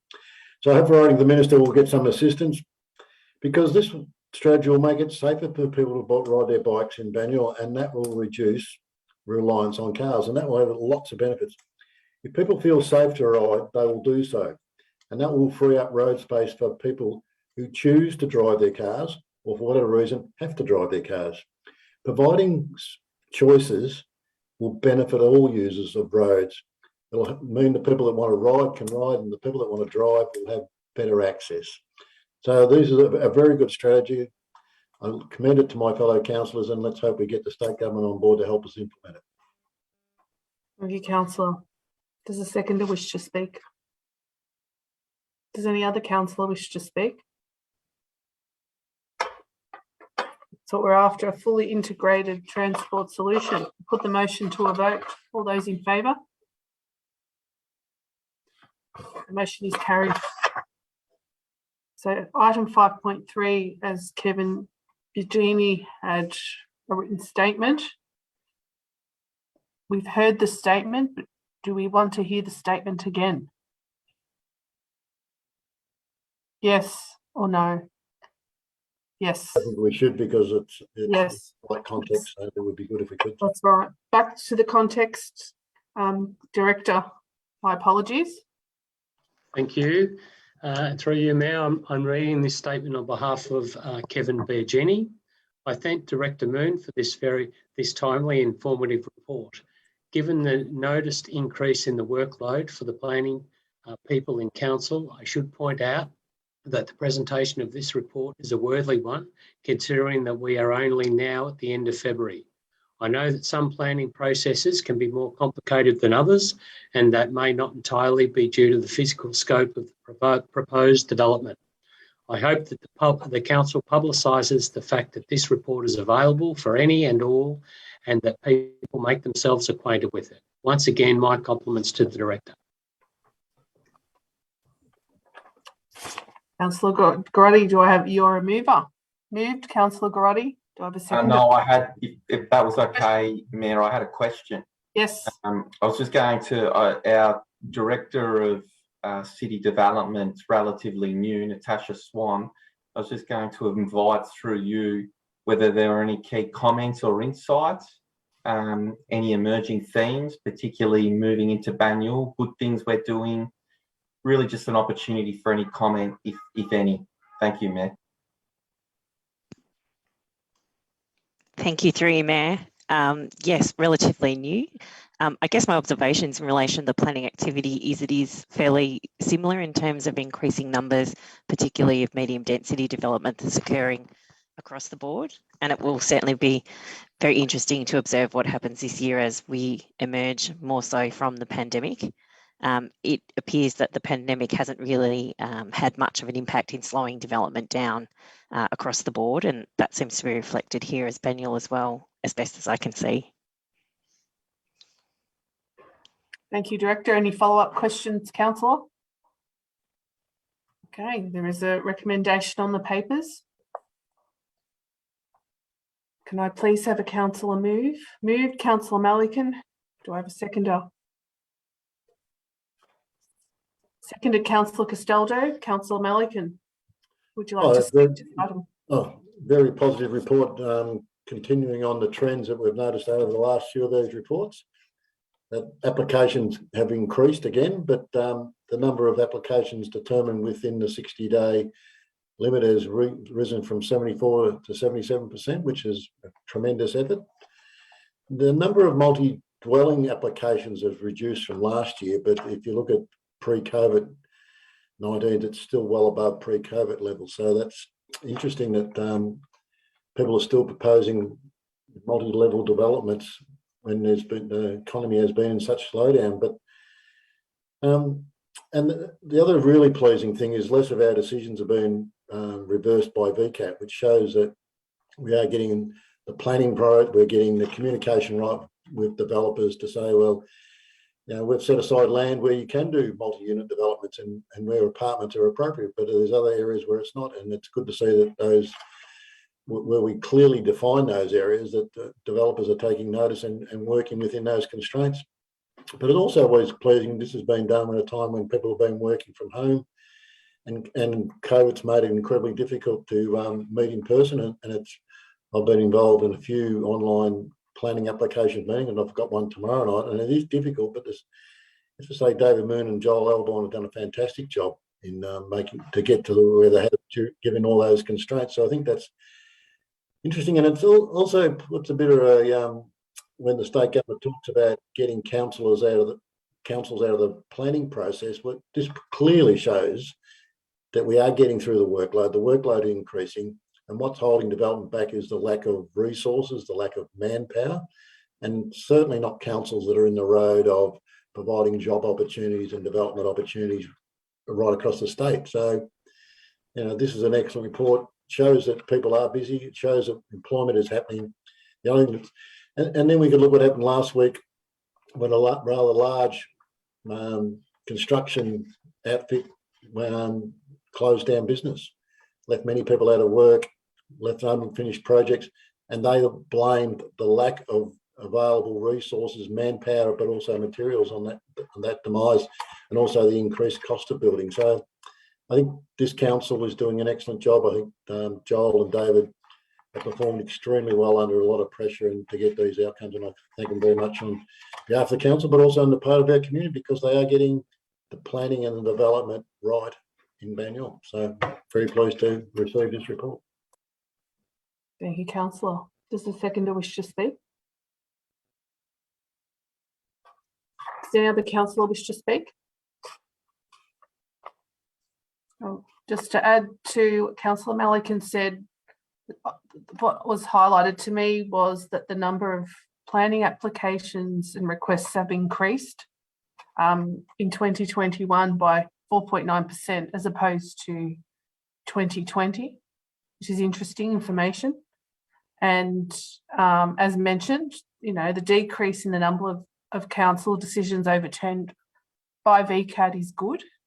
I know a lot of our residents worry about that, you know, when council, you know, says no to a proposed development, the biggest worry from residents that are opposed to that development is that it will go to VCAT and be approved. So that is an extremely good sign and a thorough report overall. I put the motion to a vote. All those in favour? The motion is carried. Item 5.4, 321 Lower Heidelberg Road and Maltravers Road, Ivanhoe East. There are 4 speakers on the item. Written statements will be read out by Mark Gilio, Darren Bennett, Kath Brackett. On behalf of Elise Birchsmith, Suzanne Lees, Kevin Biagini, and Lazarus Kyriakou.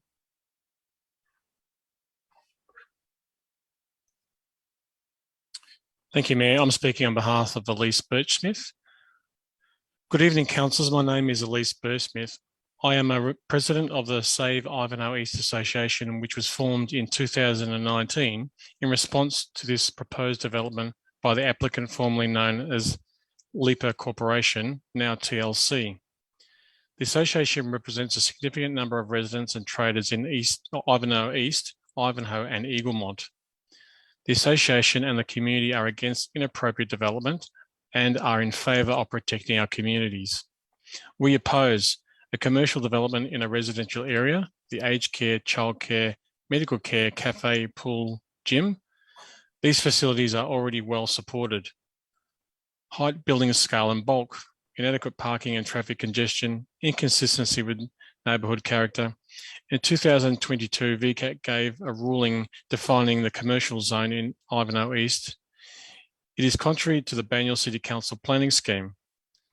TLC was aware of the restrictive covenants in place since 1928 and planning issues in accordance with the principles of caveat emptor, buyer beware.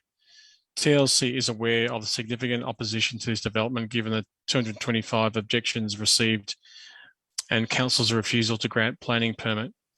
TLC appealed and then walked away from the umpire VCAT in February 2020. Why? The case was problematic and continues to be.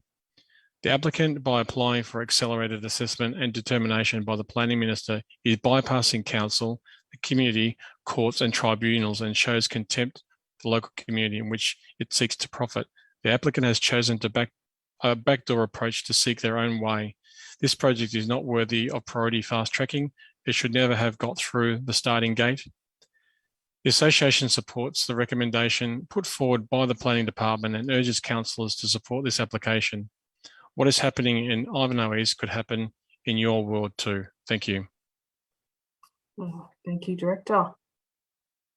Director Kath Brackett. Or who was next? I'm reading this one, Okay. Mayor. So through you, I'm reading this one on this statement on behalf of Suzanne Lees. We wish to record our objection to the proposed fast-track development of the former East Ivanhoe Uniting Church site by TLC Group and the potential alterations of single dwelling covenants. We have a number of concerns with TLC's proposed development. TLC's proposal is an overdevelopment of the site. The size of the proposed building is out of all proportion to the surrounds. The inclusion of a gym and cafe is not suitable for the suburb's residential character.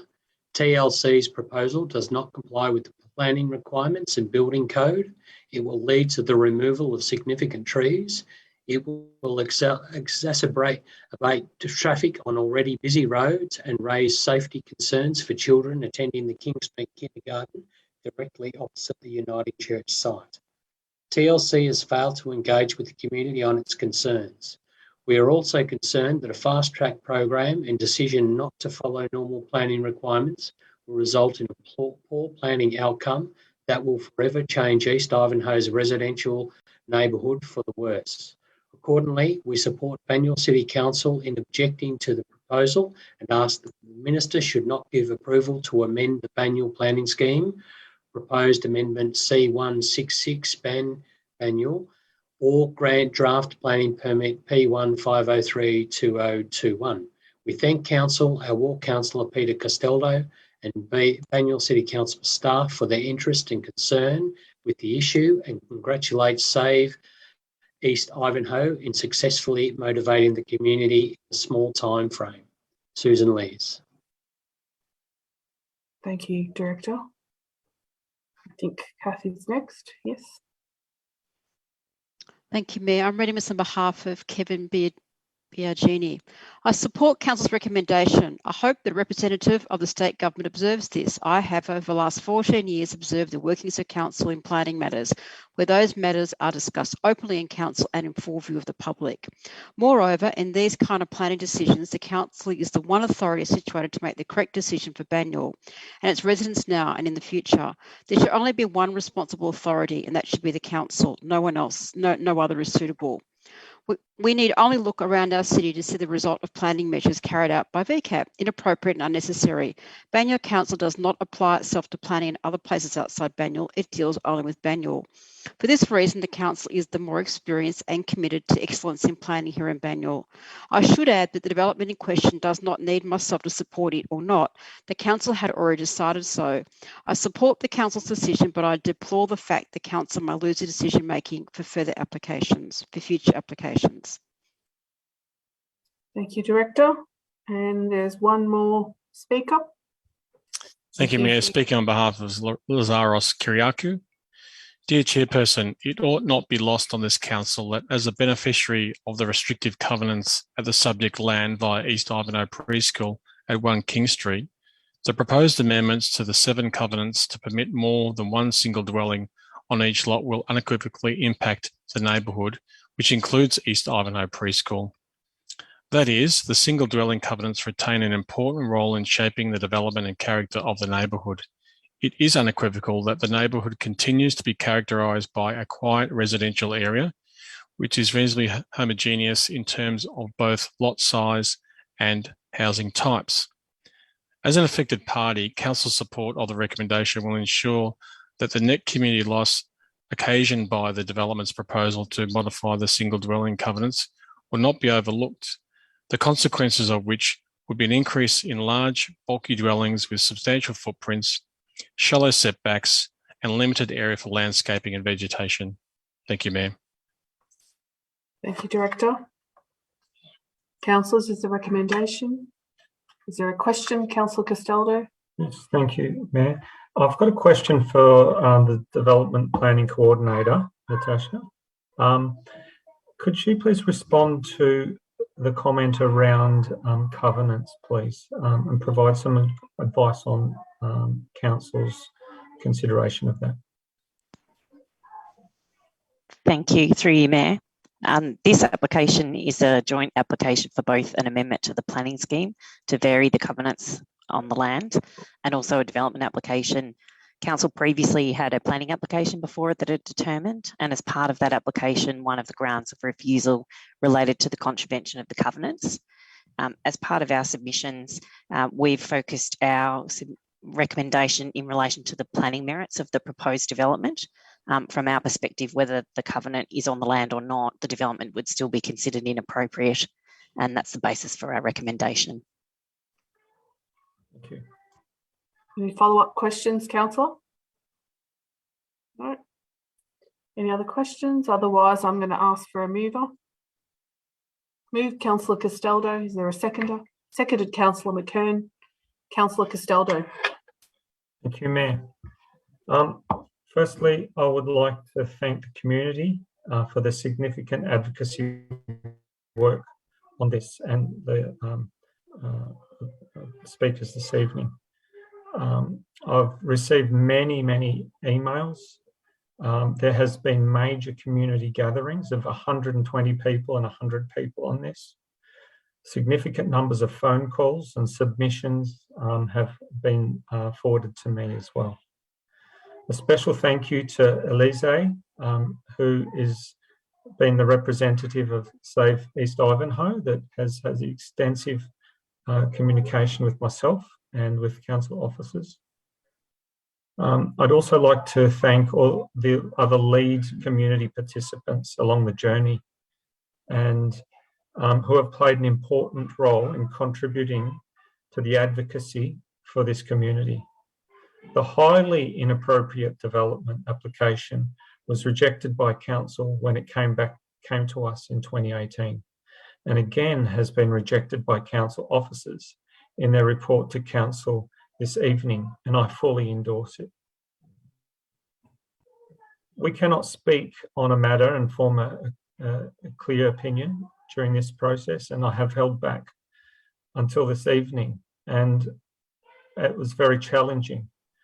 I will happily go as far as to suggest this is an outrageously inappropriate development and flies in the face of every principle we have that has guided and encouraged the neighbourhood character that has been developed intentionally and emerged over the last 100 years and is so loved and treasured in our East Ivanhoe and Eaglemont communities.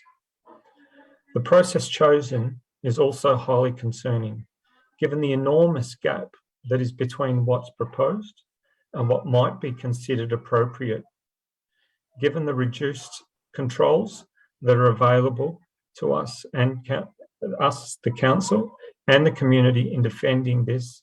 It is a very concerning route that has been taken by the applicant and accepted through DELP and the Planning Minister. There's a few things in the report that I'm going to draw attention to. And I'll just go over one paragraph, that the proposal is not consistent with the outcomes sought by the planning policy framework for this site and will have an unacceptable level of impact on the preferred neighbourhood character and amenity for residents. These critical concerns will form the basis of any council submission made to the Minister. I'm drawing attention to that because, as our officer indicated earlier, that we as a council are focusing on the planning merits, the inappropriate planning application before us. And some of the reasons why it's so inappropriate are outlined in the professional opinion from our officers. These include scale of the proposal, hours of operation in a residential area, the multiple users proposed, the significant vehicular access impacts, intensity and scale of activity, noise and disturbance, height, massing and composition of the proposed build, transition appropriately to the existing residential neighbourhood, inadequate space for canopy trees and landscaping, and excess signage. For all these reasons, and many that have not been flagged in our report, but I have seen in objections, I object to this permit and thank officers for their clear professional evaluation and fully endorse the strong objection to this planning application council is taking. And I'm encouraging my fellow councillors to support. Once again, I thank you all for your contribution in the community to this process. It has been very frustrating for all who have been involved in delivering good outcomes for our local community. And I will encourage you to make your views known to the state government authority and the minister responsible all the way until this final decision is made. So I think my views are quite clear this evening, and I'll back on. Say sum up, but thank you, Councillor Castaldo. Does a seconder wish to speak? Councillor McKern. Thank you, Madam Mayor. I fully support the comments made by my colleague, Councillor Castaldo, and believe that it is not proper for the proposed development to be facilitated through a fast-track process and thus avoid the usual public information, consultation and decision-making processes where council is the responsible authority and there are third-party appeal rights for objectors. To do so, I believe, Madam Mayor, denies the democratic processes our planning system is built upon. There has been enormous public reaction to this proposal, and we've heard a comprehensive range of these concerns tonight. Thank you to all the speakers who have spent a considerable amount of time thinking through well-thought submissions, not just to council, but also to the state government. Councillors have received numerous emails of complaint, and understandably so. The development proposal, dubbed Ivanhoe Heights, is opposed by council for a number of reasons. It's at odds with the Banyule planning scheme on a number of points that have been highlighted by Councillor Castaldo. For me, contrary to the neighbourhood character, proposed loss of trees, inadequate space for new canopy, trees and landscape are but a few. And it is totally, this proposed development, incongruous with the context of the area and threatens the amenity of East Ivanhoe. The developer, going straight to the Victorian Minister for Planning, is in line with increased ministerial powers, enabling avoidance of scrutiny from Council and VCAT. You'll recall, Madam Mayor, that last year, Council, through a notice of motion, moved to advocate against state government expediting the development process and avoiding local government planning approvals processes. Well, here it is in action. The state government public consultation process, where Council and the affected stakeholders have been invited to comment on the proposed plans, has, I believe, closed today. 28th of February is my understanding that it was closure date for public submissions. I hope the Minister strongly and seriously considers the submissions of our concerned public and the Council in his decision-making process. Thank you, Madam Mayor. Thank you, Councillor. Does any other councillor wish to speak? Councillor Malikan. Yeah, I don't want to go on too much, but our speakers have already covered all the points, but I just want to highlight that in the previous item, we talked about how council was getting the planning process right and how VCAT was agreeing with our decision-making process. And here we have a circumstance where they're saying, well, no, we'll take this out of the hands of councils because we want to fast track it. Well, I think that's totally wrong. This building will be there for 60 or 70 years. There is no reason why proper process can't be taken so we get an outcome that is agreed upon by the community, by the council and by the applicant. And that's the way. If people are ignored from this process, they will never accept this development, and they'll never accept the people that use this development. So even if their opinions don't get them what they want or don't get the outcome they want fully, as long as they've had input, an opportunity to explain their needs, and that input changes the application in any way, then people will not be as upset. Whereas people who are ignored will not accept this development in any shape or form. But you only got to look at the report to realise that it's far too big, changes the use of the land, and there's too much activity, very intense activity day in, day out. and this is a residential area. So for many reasons, I don't think this application be supported, but also to fast track it and to ignore public input and council's input, I think is totally wrong as well. So I'll support this recommendation tonight. Thank you, councillor. Does any other councillor wish to speak? I think the councillors have summed it up well. So I won't repeat what's been said. I was unaware until this application that there was that fast track option to the minister. So does seem to undermine the process, and I hope that this can be resolved. Put the motion to a vote. All those in favour? The motion is carried. Item 6.1, Banyule Art Collection. There are no speakers on this item, and there is a recommendation in the papers. Can I please have a councillor move? Move, Councillor Champion. I'll second. Or Councillor Mallison can second. Councillor Mallison can second. Okay, Councillor Champion. Oh, Councillor Tom, you're not going to give the Mayor a turn to second. No. I'd just like to thank the officers for their work for this particular task. This is incredibly challenging, this task. Choosing art is very, very, very subjective. And our officers need to remove all sorts of bias and emotion to create this outcome and make some decisions for us all in Banyule.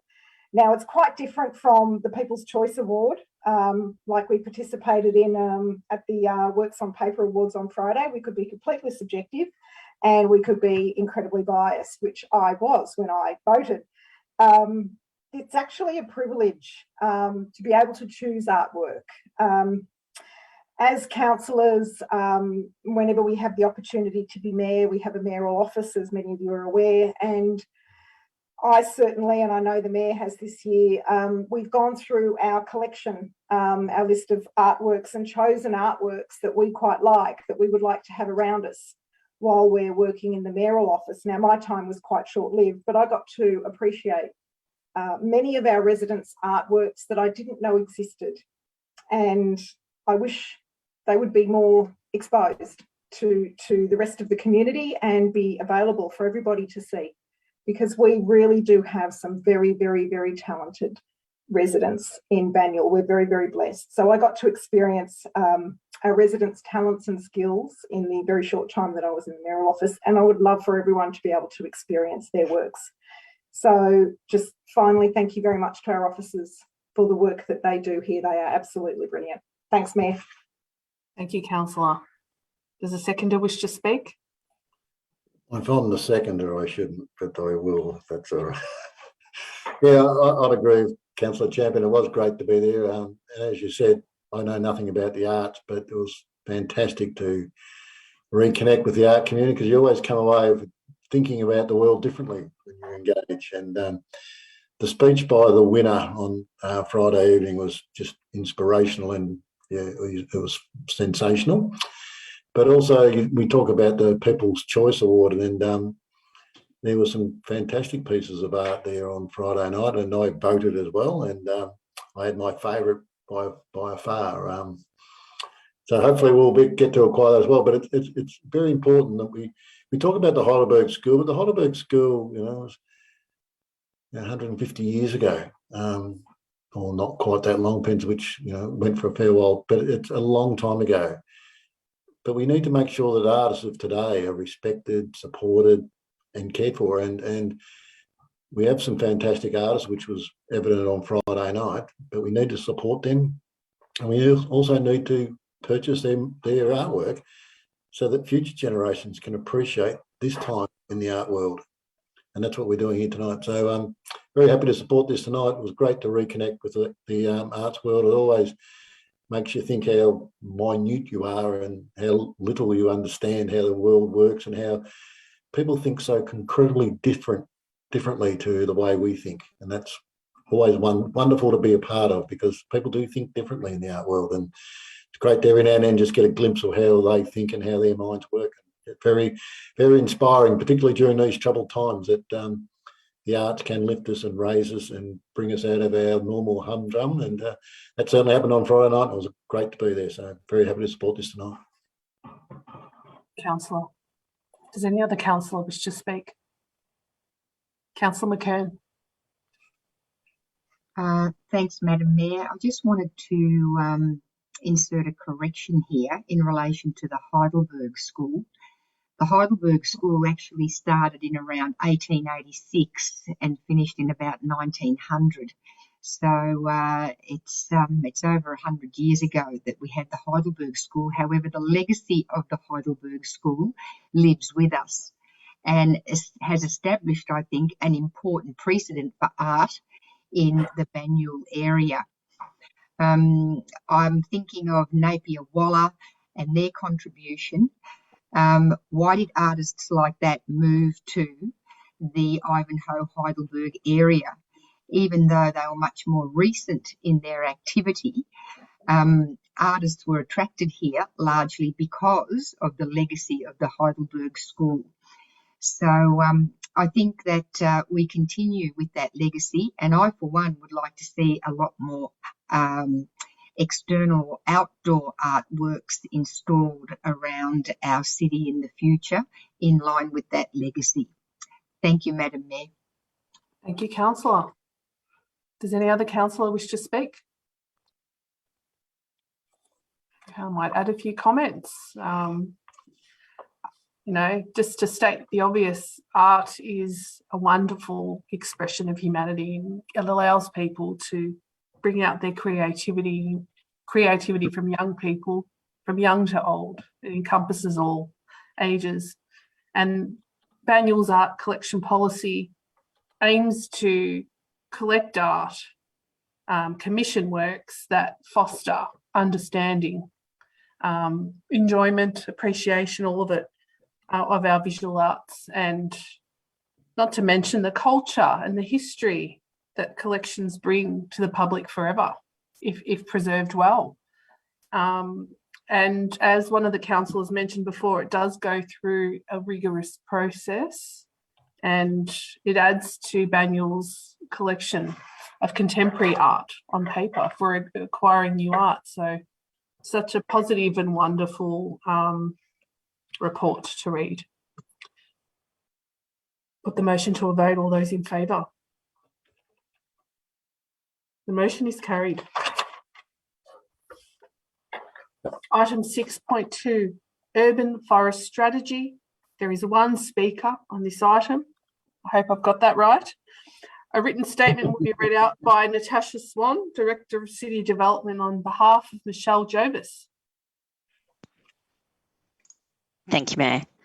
I read the statement on behalf of Michelle Jovis. I am Michelle Jovis, President, Friends of Banyule, and a member of BCAC. I support the vision and principles of the draft Urban Forest Strategy, although a commitment to protect and retain native or other vegetation if it is rare, supports rare species of flora or fauna, or forms part of a wildlife corridor should be added. This addition references and supports the planning scheme's ESO provisions. Additionally, we're concerned that this strategy will be just another piece of paper for Council and be forgotten as a guide for Council deliberations and actions. This concern is based Council failures to advocate for tree retention on infrastructure projects associated with the North East Link that Council is part the beneficiary of, such as the Greensboro Sports Oval redevelopment, where mature tree loss was outrageous. Recently, Council has removed trees from parklands at the Victoria Cross Reserve. Further, Council has recommended in the Council agenda papers to remove trees from around the Beverley Road Oval reconstruction works, item 5.1, because their retention impacts the capacity of the floodplain. Council officers could easily negotiate with Melbourne Water for them to be retained. Why not? Additionally, Council is too quick to recommend that street trees should be removed without first exploring other options such as priority inspections, drones for overhead inspections, and sympathetic pruning. For too long, Council officers have had a cavalier attitude with our significant or native trees, making minimal attempts to save them. Banyule's past abundance of trees can't be taken for granted anymore, as we have massive tree loss from infill development, tree loss from major infrastructure projects, more than 20,000 trees, some rare and endangered, some many hundreds of years old, and loss from climate change impacts. I urge Council to really embrace the urban forest strategy and make it a core business goal to retrain our trees if at all possible. Thank you. Thank you, Director. Councillors, I understand we have wording that differs from the recommendation in the papers. Can I please have a councillor move the alternate wording? And I can't see everybody right this second. Now I can. Moved, Councillor McKern. Could you please go through the wording with us? Thank you, Madam Mayor. The alternative wording is in relation to the first recommendation, and it reads, to endorse the draft urban forest strategy plan, vision and principles with a reworded value number 4 of the 5 that are being adopted tonight, to be, we plan, design and deliver for the people, places and natural environments of Banyule, including climate change and reduction of urban heat island, livability, amenity and neighbourhood character, and C, Banyule's ecosystems and biodiversity. Thank you, Councillor. Is there a seconder? Seconded, Councillor Castaldo. Councillor McKern, would you like to speak to the item? Thank you, Madam Mayor. Firstly, I'd like to acknowledge the work that the officers, consultants and community have put into the preparation of the so-called draft principles for the urban forest strategy to date. Indeed, a substantial amount of time has been spent on consultation with various stakeholder groups, and what we have before us to adopt tonight is the result of that consultation process.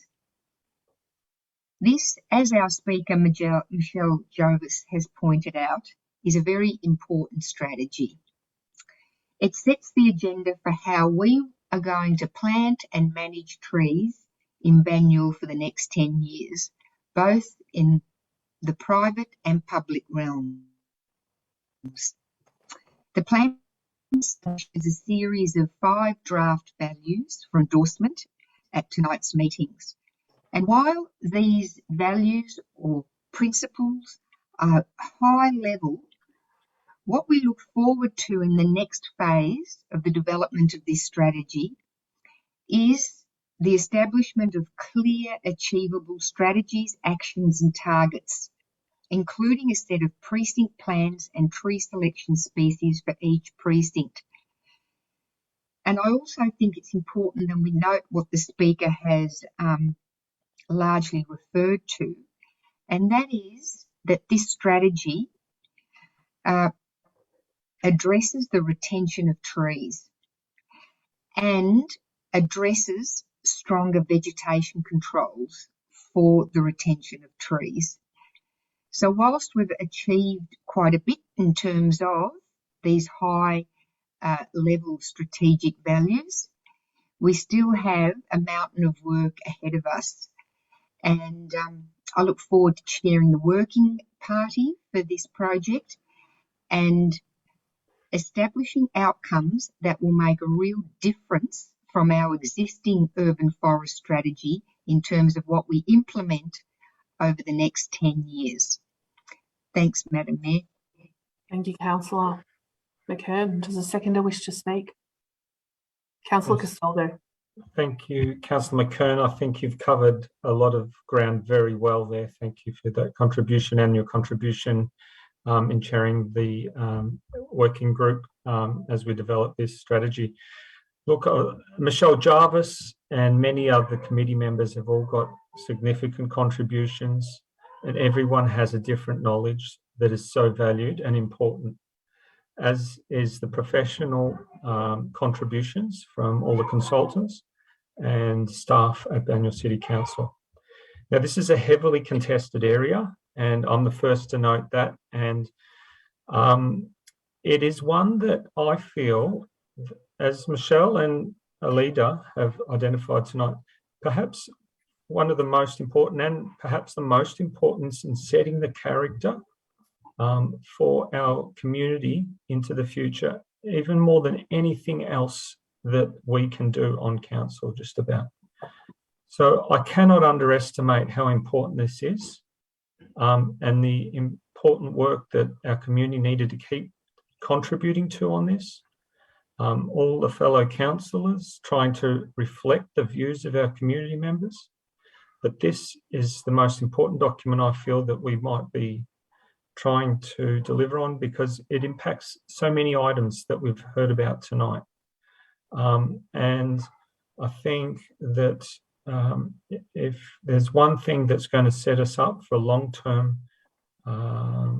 environment that our community are proud of, and very happy to be and proud of our locality, Banyule, I think we've got to deliver on this strategy, and not just create a great strategy, but we've got to fund it. So I just want to clearly speak to some of those items and put my views out there, and I know it's shared by many others in the community. Thank you. Thank you, Councillor. Does any other councillor wish to speak? Councillor Melican. Yeah, I won't say too much, but I'd agree with both the councillors tonight. This is a very important and vital strategy we need to get right, and for many different reasons. But I'd just like to comment on Michelle's input this evening. As much as I like Michelle, and as much as she works very hard in our community and is very engaged and very active, I'd have to say that to say the staff are not cutting down trees willy-nilly is totally wrong. Staff are under enormous pressure from a variety of sources, where some people would like to see trees gone because they interfere with fences, they interfere with power lines. The authorities force us to cut things down. Melbourne Water has forced us to take some trees out in Darebin Street when they needed to fix some pipes. The power companies constantly harass us to make sure that we have tree clearances from power lines. I think it's totally wrong to criticise the staff. And what we hear is a list of these trees were removed and how bad it was. We never hear of the hundreds of occasions where our staff have worked with stakeholders, with community groups, with individuals to maintain trees.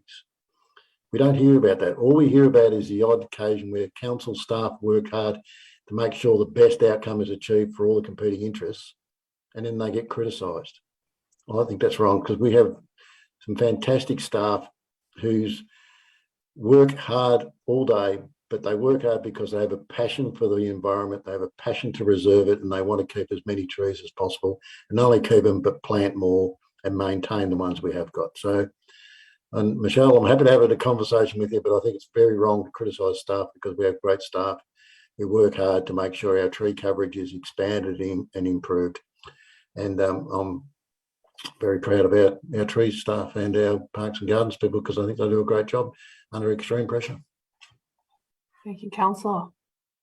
Does any other councillor wish to speak? Councillor Grotti. Yeah, thank you, Mayor. Just wanted to pick up on the amendment raised by Councillor McKern, and just the emphasis on livability and amenity. So there are circumstances where trees can become a challenge, where they're raising up the footpaths, where they're causing damage to infrastructure, where they're making it challenging for residents in terms of accessibility and mobility. And so I think the, Councillor Melican mentioned earlier how we're in a balancing act as a council oftentimes, and balancing different objectives, and clearly a key objective is to optimise the urban forest and to really live in a clean and beautiful and treed Banyule. But that does need to be balanced up on occasion where trees are impeding people's access and mobility, or causing other challenges. So I think now we have a principle set that can hopefully guide the council in making the appropriate trade-offs when we're confronted with those issues as a council. Thank you, Mayor.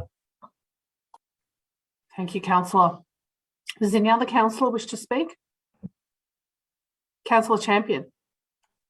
Thanks, Mayor. I would actually add to my fellow councillors points that have just been made.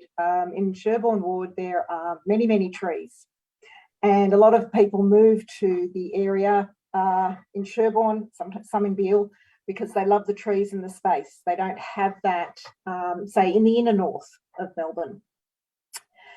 And they come here, and after a while, they actually become afraid of the tree in their yard, which provides beautiful shade, but also has branches that drop.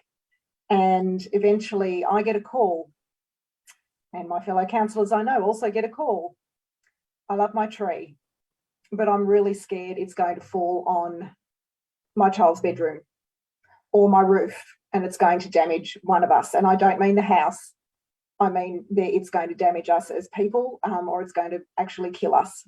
So they are very real issues, certainly in Sherborne Ward, along with the other issues that have been presented this evening, that our officers have to work with and find that balance. And we as councillors also are responsible for finding that balance as well. Thanks very much, Mayor. Thank you, councillor. Does any other councillor wish to speak? A statistic that I learnt recently was we planted a lot of trees after the COVID restrictions, a few thousand last year. And out of those couple of thousand trees that we planted, you know, the success rate was very, very high, very, very high retention. And the few trees that didn't make it or didn't survive are normally caused by vandalism and damage rather than, you know, lack of care. So I just wanted to point that out. Put the motion to a vote. Oh.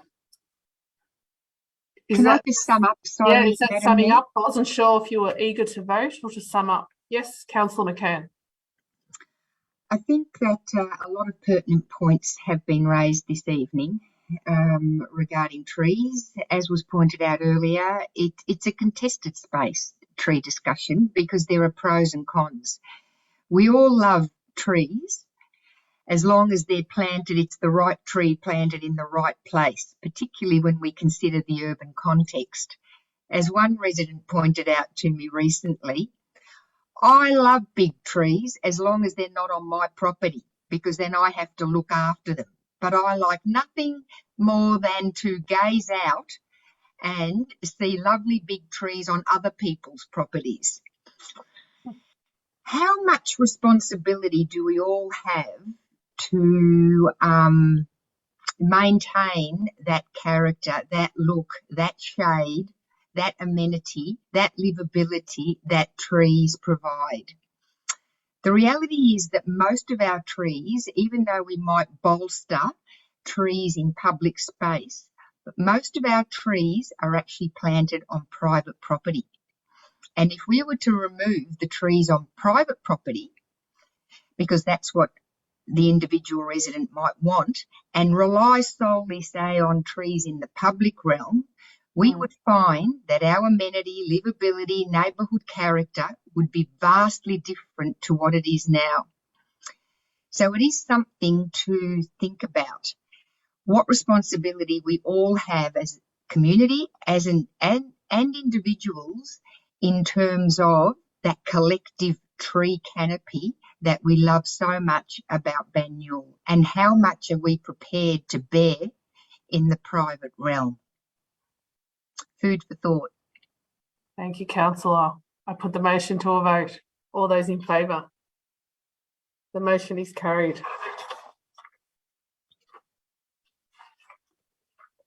Item 8.1, record of councillor meetings. There are no speakers to this item. There's a recommendation. Do I have a mover, please, councillors? Moved, Councillor Champion. Seconder. Seconded, Councillor Malikan.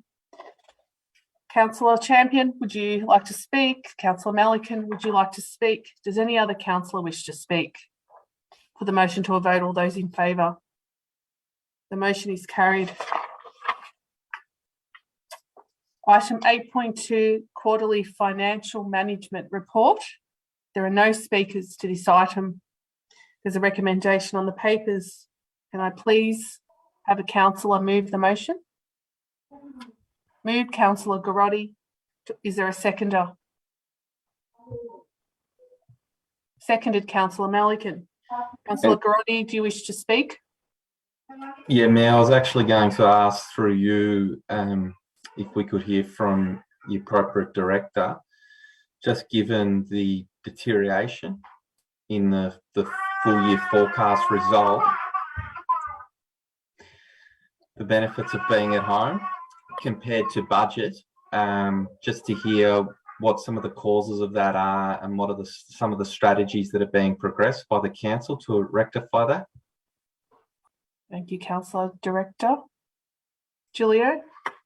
Yeah, thank you through you, Mayor.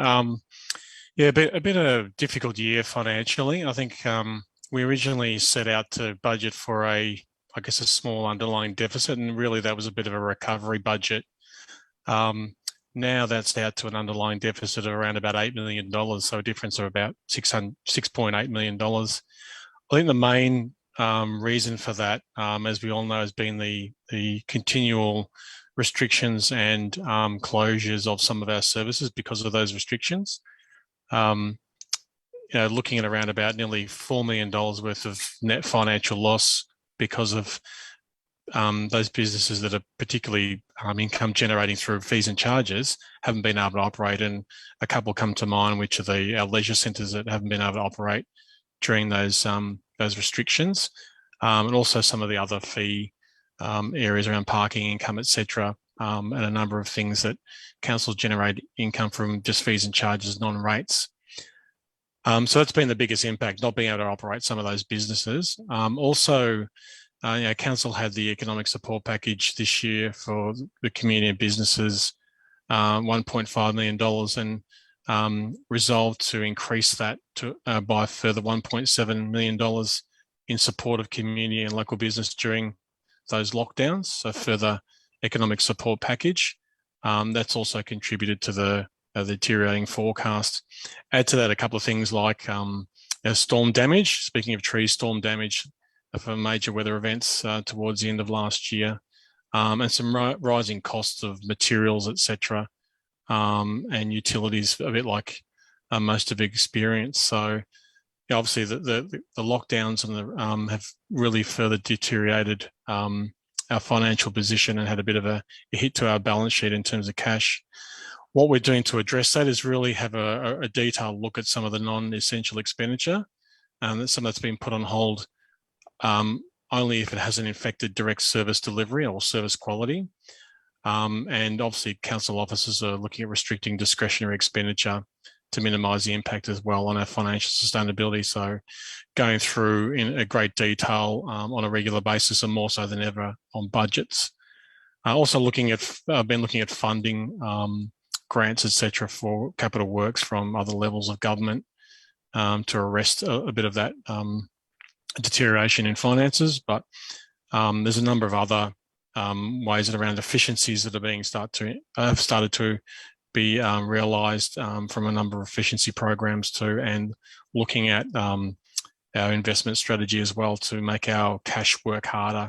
And that's just been kicked off in the last couple of months. So there's a number of strategies we've put in place to try and minimise that the impact of the lockdowns.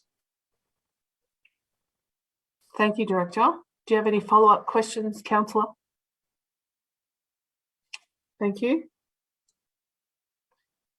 Can I please have a councillor move the motion? Moved, Councillor Garotti. Do I have a seconder? Seconded, Councillor Melican. Councillor Garotti.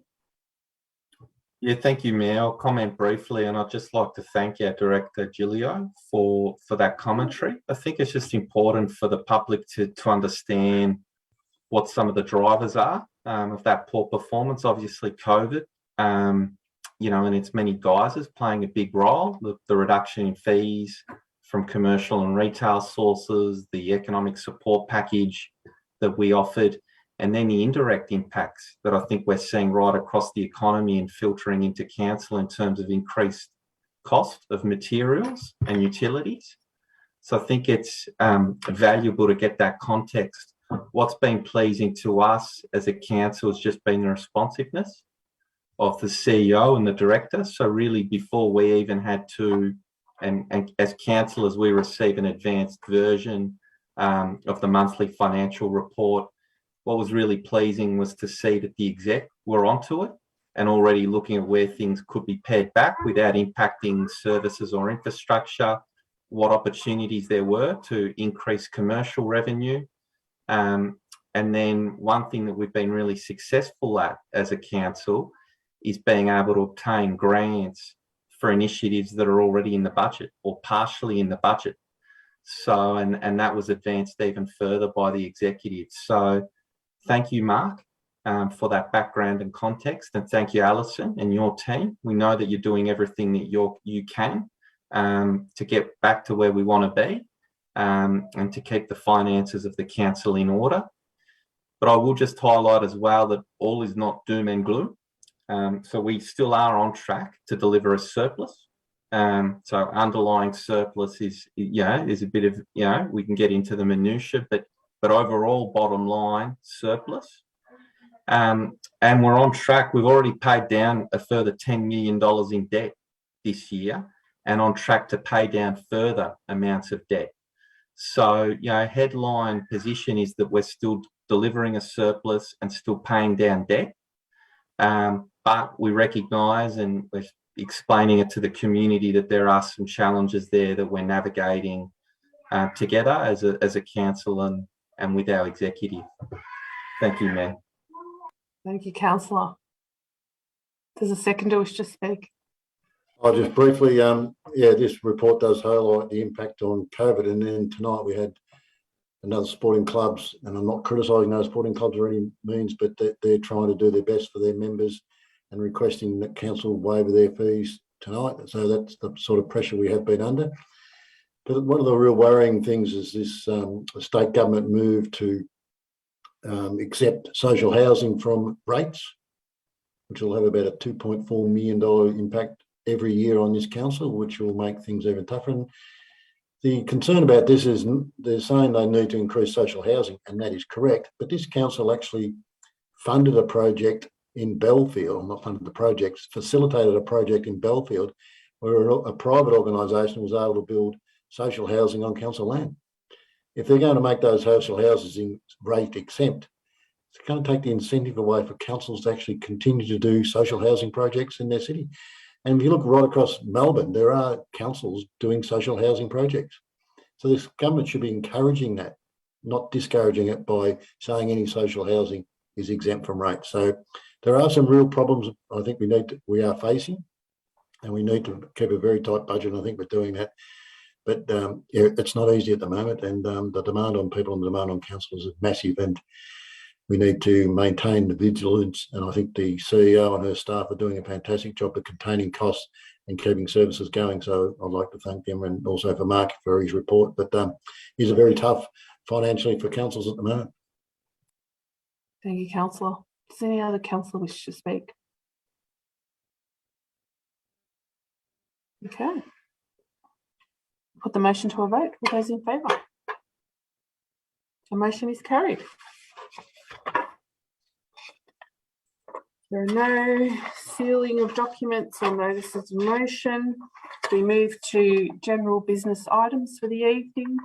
There are quite a number, 1, 2, 3, 4, 5, 6, 7, about 8, 6, 7 or 8 business items. Begin with Councillor Garotti. Bandura. Yeah, thank you, Mayor. Just a brief item to highlight that Matthew Testerlin, long-term president of the Bandura Tennis Club, he stepped down at their most recent AGM, and just a formal acknowledgement through this general business item for the many, many years of service that he provided to that club. So he's been president there for as long as I've been a councillor, which is nearing 10 years.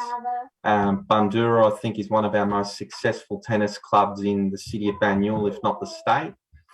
excellent programs, things that I'm particularly proud of when I look at the club of what they do to facilitate tennis for people with disabilities, including those that are hearing impaired.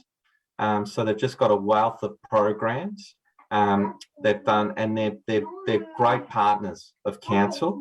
So they don't just come to us for support, they look at federal, state, philanthropic. So really just acknowledging his enormous contribution and wishing him all the very best in the future. Thank you, Mayor. Thank you, Councillor Grotti, for that report. Councillor Champion, I believe you have 2 reports. Thanks very much, Mayor. I do. Banyul's first major event for the year was held on Saturday, the 12th of February. Twilight Sounds was attended by around 5,000 people who clearly enjoyed being out on a warm summer's evening in each other's company and listening to homegrown musicians playing a variety of music, some of which we grew up with and now want our kids to be able to sing along to. I like to use the word inflict, but you choose. Thank you to the officers and to the volunteers for all their hard work over the last few months to bring all this together. Thank you also to the food and beverage trucks and the Heidelberg Cricket Club for providing dinner for everyone.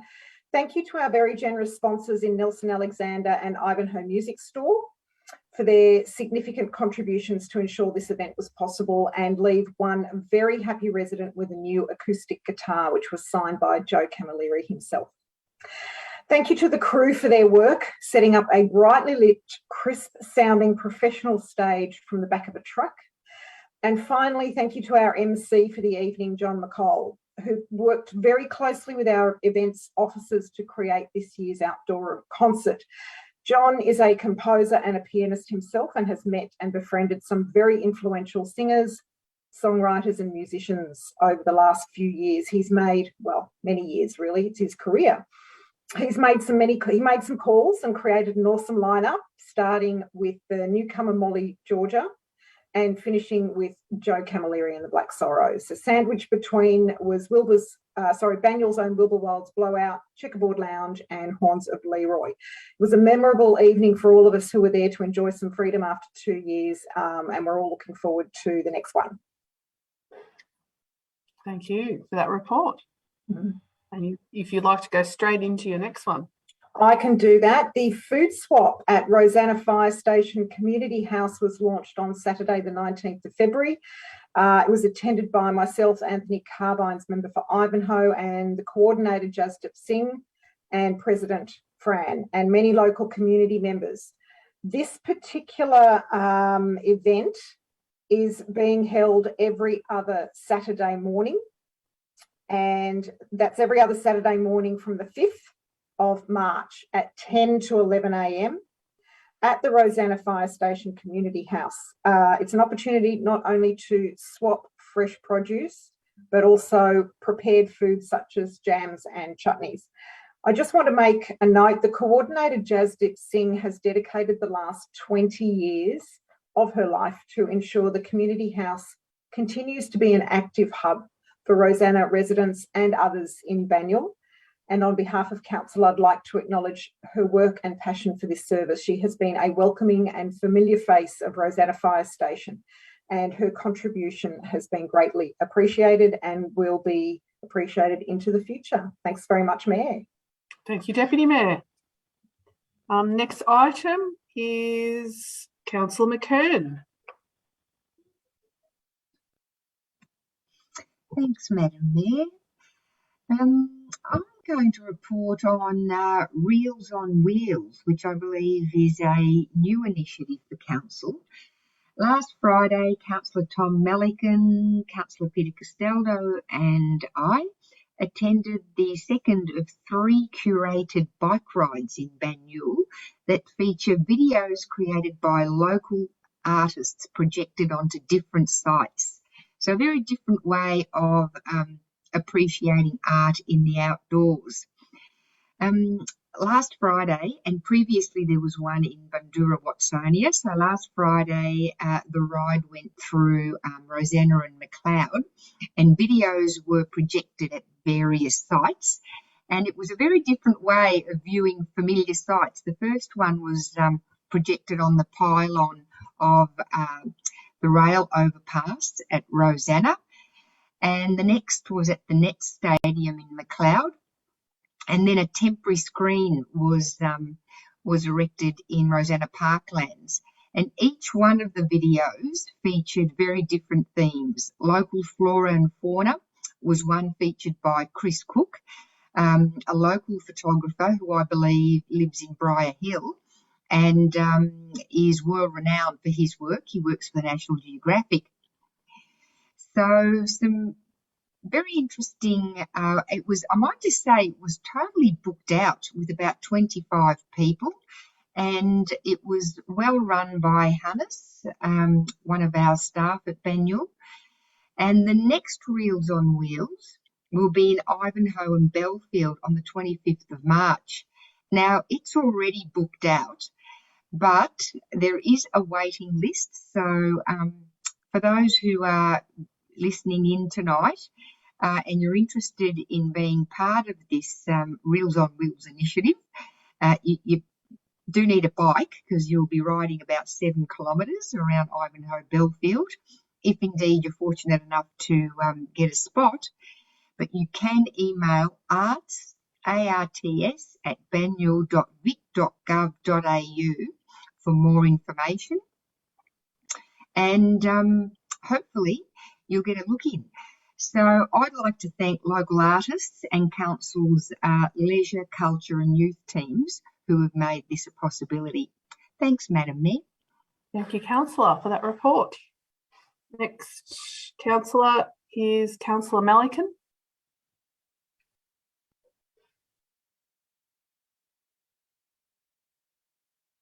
Thank you very much. Councillor Groyer, sounds like you've got a few whinging residents in your background. Hope we've appeased them. I'd like to thank Councillor Champion for all items of business. They were good. They were a great night on the band, Jojo Zapp and the boys. They were fantastic. And it was good. But I want to talk about the works on paper, which we talked about in the yard acquisition tonight. It was a pleasure to attend the biannual Works on Paper Award last Friday night with Councillor Neely, Councillor Costello and Councillor Champion. It was great to re-engage with the art community, and it also highlighted how supporting the arts is vital to our community and how during difficult times the arts can raise our spirits and connect people together and open up new worlds of possibility. The performing arts, the written arts, the visual arts are all vital to a healthy, well-engaged and successful community. The award-winning was a very warm, generous and inspiring person. Without the art world, we would probably never get an opportunity to meet. We'd like to thank the staff and volunteer for their hard work and dedication in supporting the arts community. Very proud to be a council that is so actively supporting the arts. Thank you, Councillor, for your report. Councillor Mitsonikos. Thanks, Mayor. So on Saturday evening, I was at Price Park for an evening of music in the park, which we were entertained by the lovely Treblets, and they entertained a crowd of probably, I think it was about 600 people, and Councillor Champion was also there. It was a great night. It was really fun, beautiful weather, lots of people having very civilised picnics, and I received lots of compliments from residents about how well run it was and inclusive to all. There was even activities for the kids, and I have to say I don't even think I saw my kids. I have no idea where they were, but they came back saying it was a great night. And the Rotary Club ran a great barbecue and also a raffle, and I'm hoping to win a brand new car.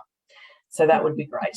I love how varied the events are. Like a couple of weeks ago, I attended Twilight Sounds, and it was a totally different crowd to the event at Price Park. And it's great that so many different people can get together in the parks and have a great night. And obviously we've got the Malahang Festival on the weekend, which I'm also looking forward to attending. Thank you. As am I. Thank you, Councillor Mitsonikos. I might move to my general item. I'd like to acknowledge that coming up on the 8th of March is International Women's Day.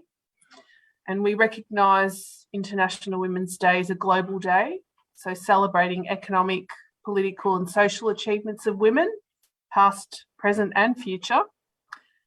Early International Women's Day observances saw women demand the right to vote, the right to hold public office and to protest employment discrimination.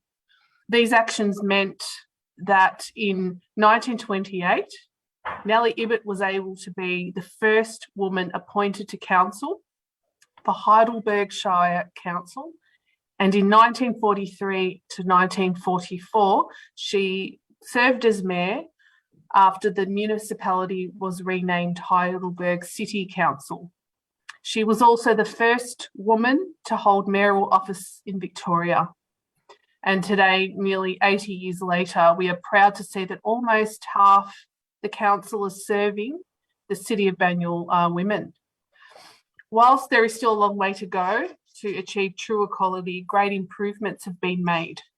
Women have held roles as heads of state and in many places have been able to access education. A lot of women can work and have a family, and many women today have real choices. And we want to celebrate all the positive achievements and keep fighting to ensure that all women have access to rights, equality, and can shape our future of our community and the wider world beyond. What a wonderful time to bring up girls and daughters. During March, Council will be profiling some local women and celebrate their community contribution with workshops and talks by the artists from the exhibition Beyond the Page at Loft 275 at Ivanhoe Library and Cultural Hub until the 13th of March. So together, by challenging assumptions about traditional gender roles, recognising the value of contributions made by people within our community, we make a difference for our future generations. So just, I know it's before the date, but wanted to say Happy International Women's Day. Thank you, councillors. There are no further reports. Public questions. We've received 4 public questions and these will be included in the minutes of the meeting, and the minutes will be available later in the week on our website. Okay, moving on. In accordance with section 66 2A of the Local Government Act 2020, the meeting will now be closed to members of the public for the consideration of one confidential matter. Can I please have a councillor move and second for the council meeting to members of the public to close prior to considering the confidential item? Move Councillor Malik and seconded Councillor Mitsonikos. All those in favour? The motion is carried. The next ordinary meeting of council will be held on Monday, the 21st of March. And I now adjourn the meeting at 9:47 p.m. And thank you to all the speakers this evening. Thank you to everyone that's written in, and thank you to councillors, directors, CEO.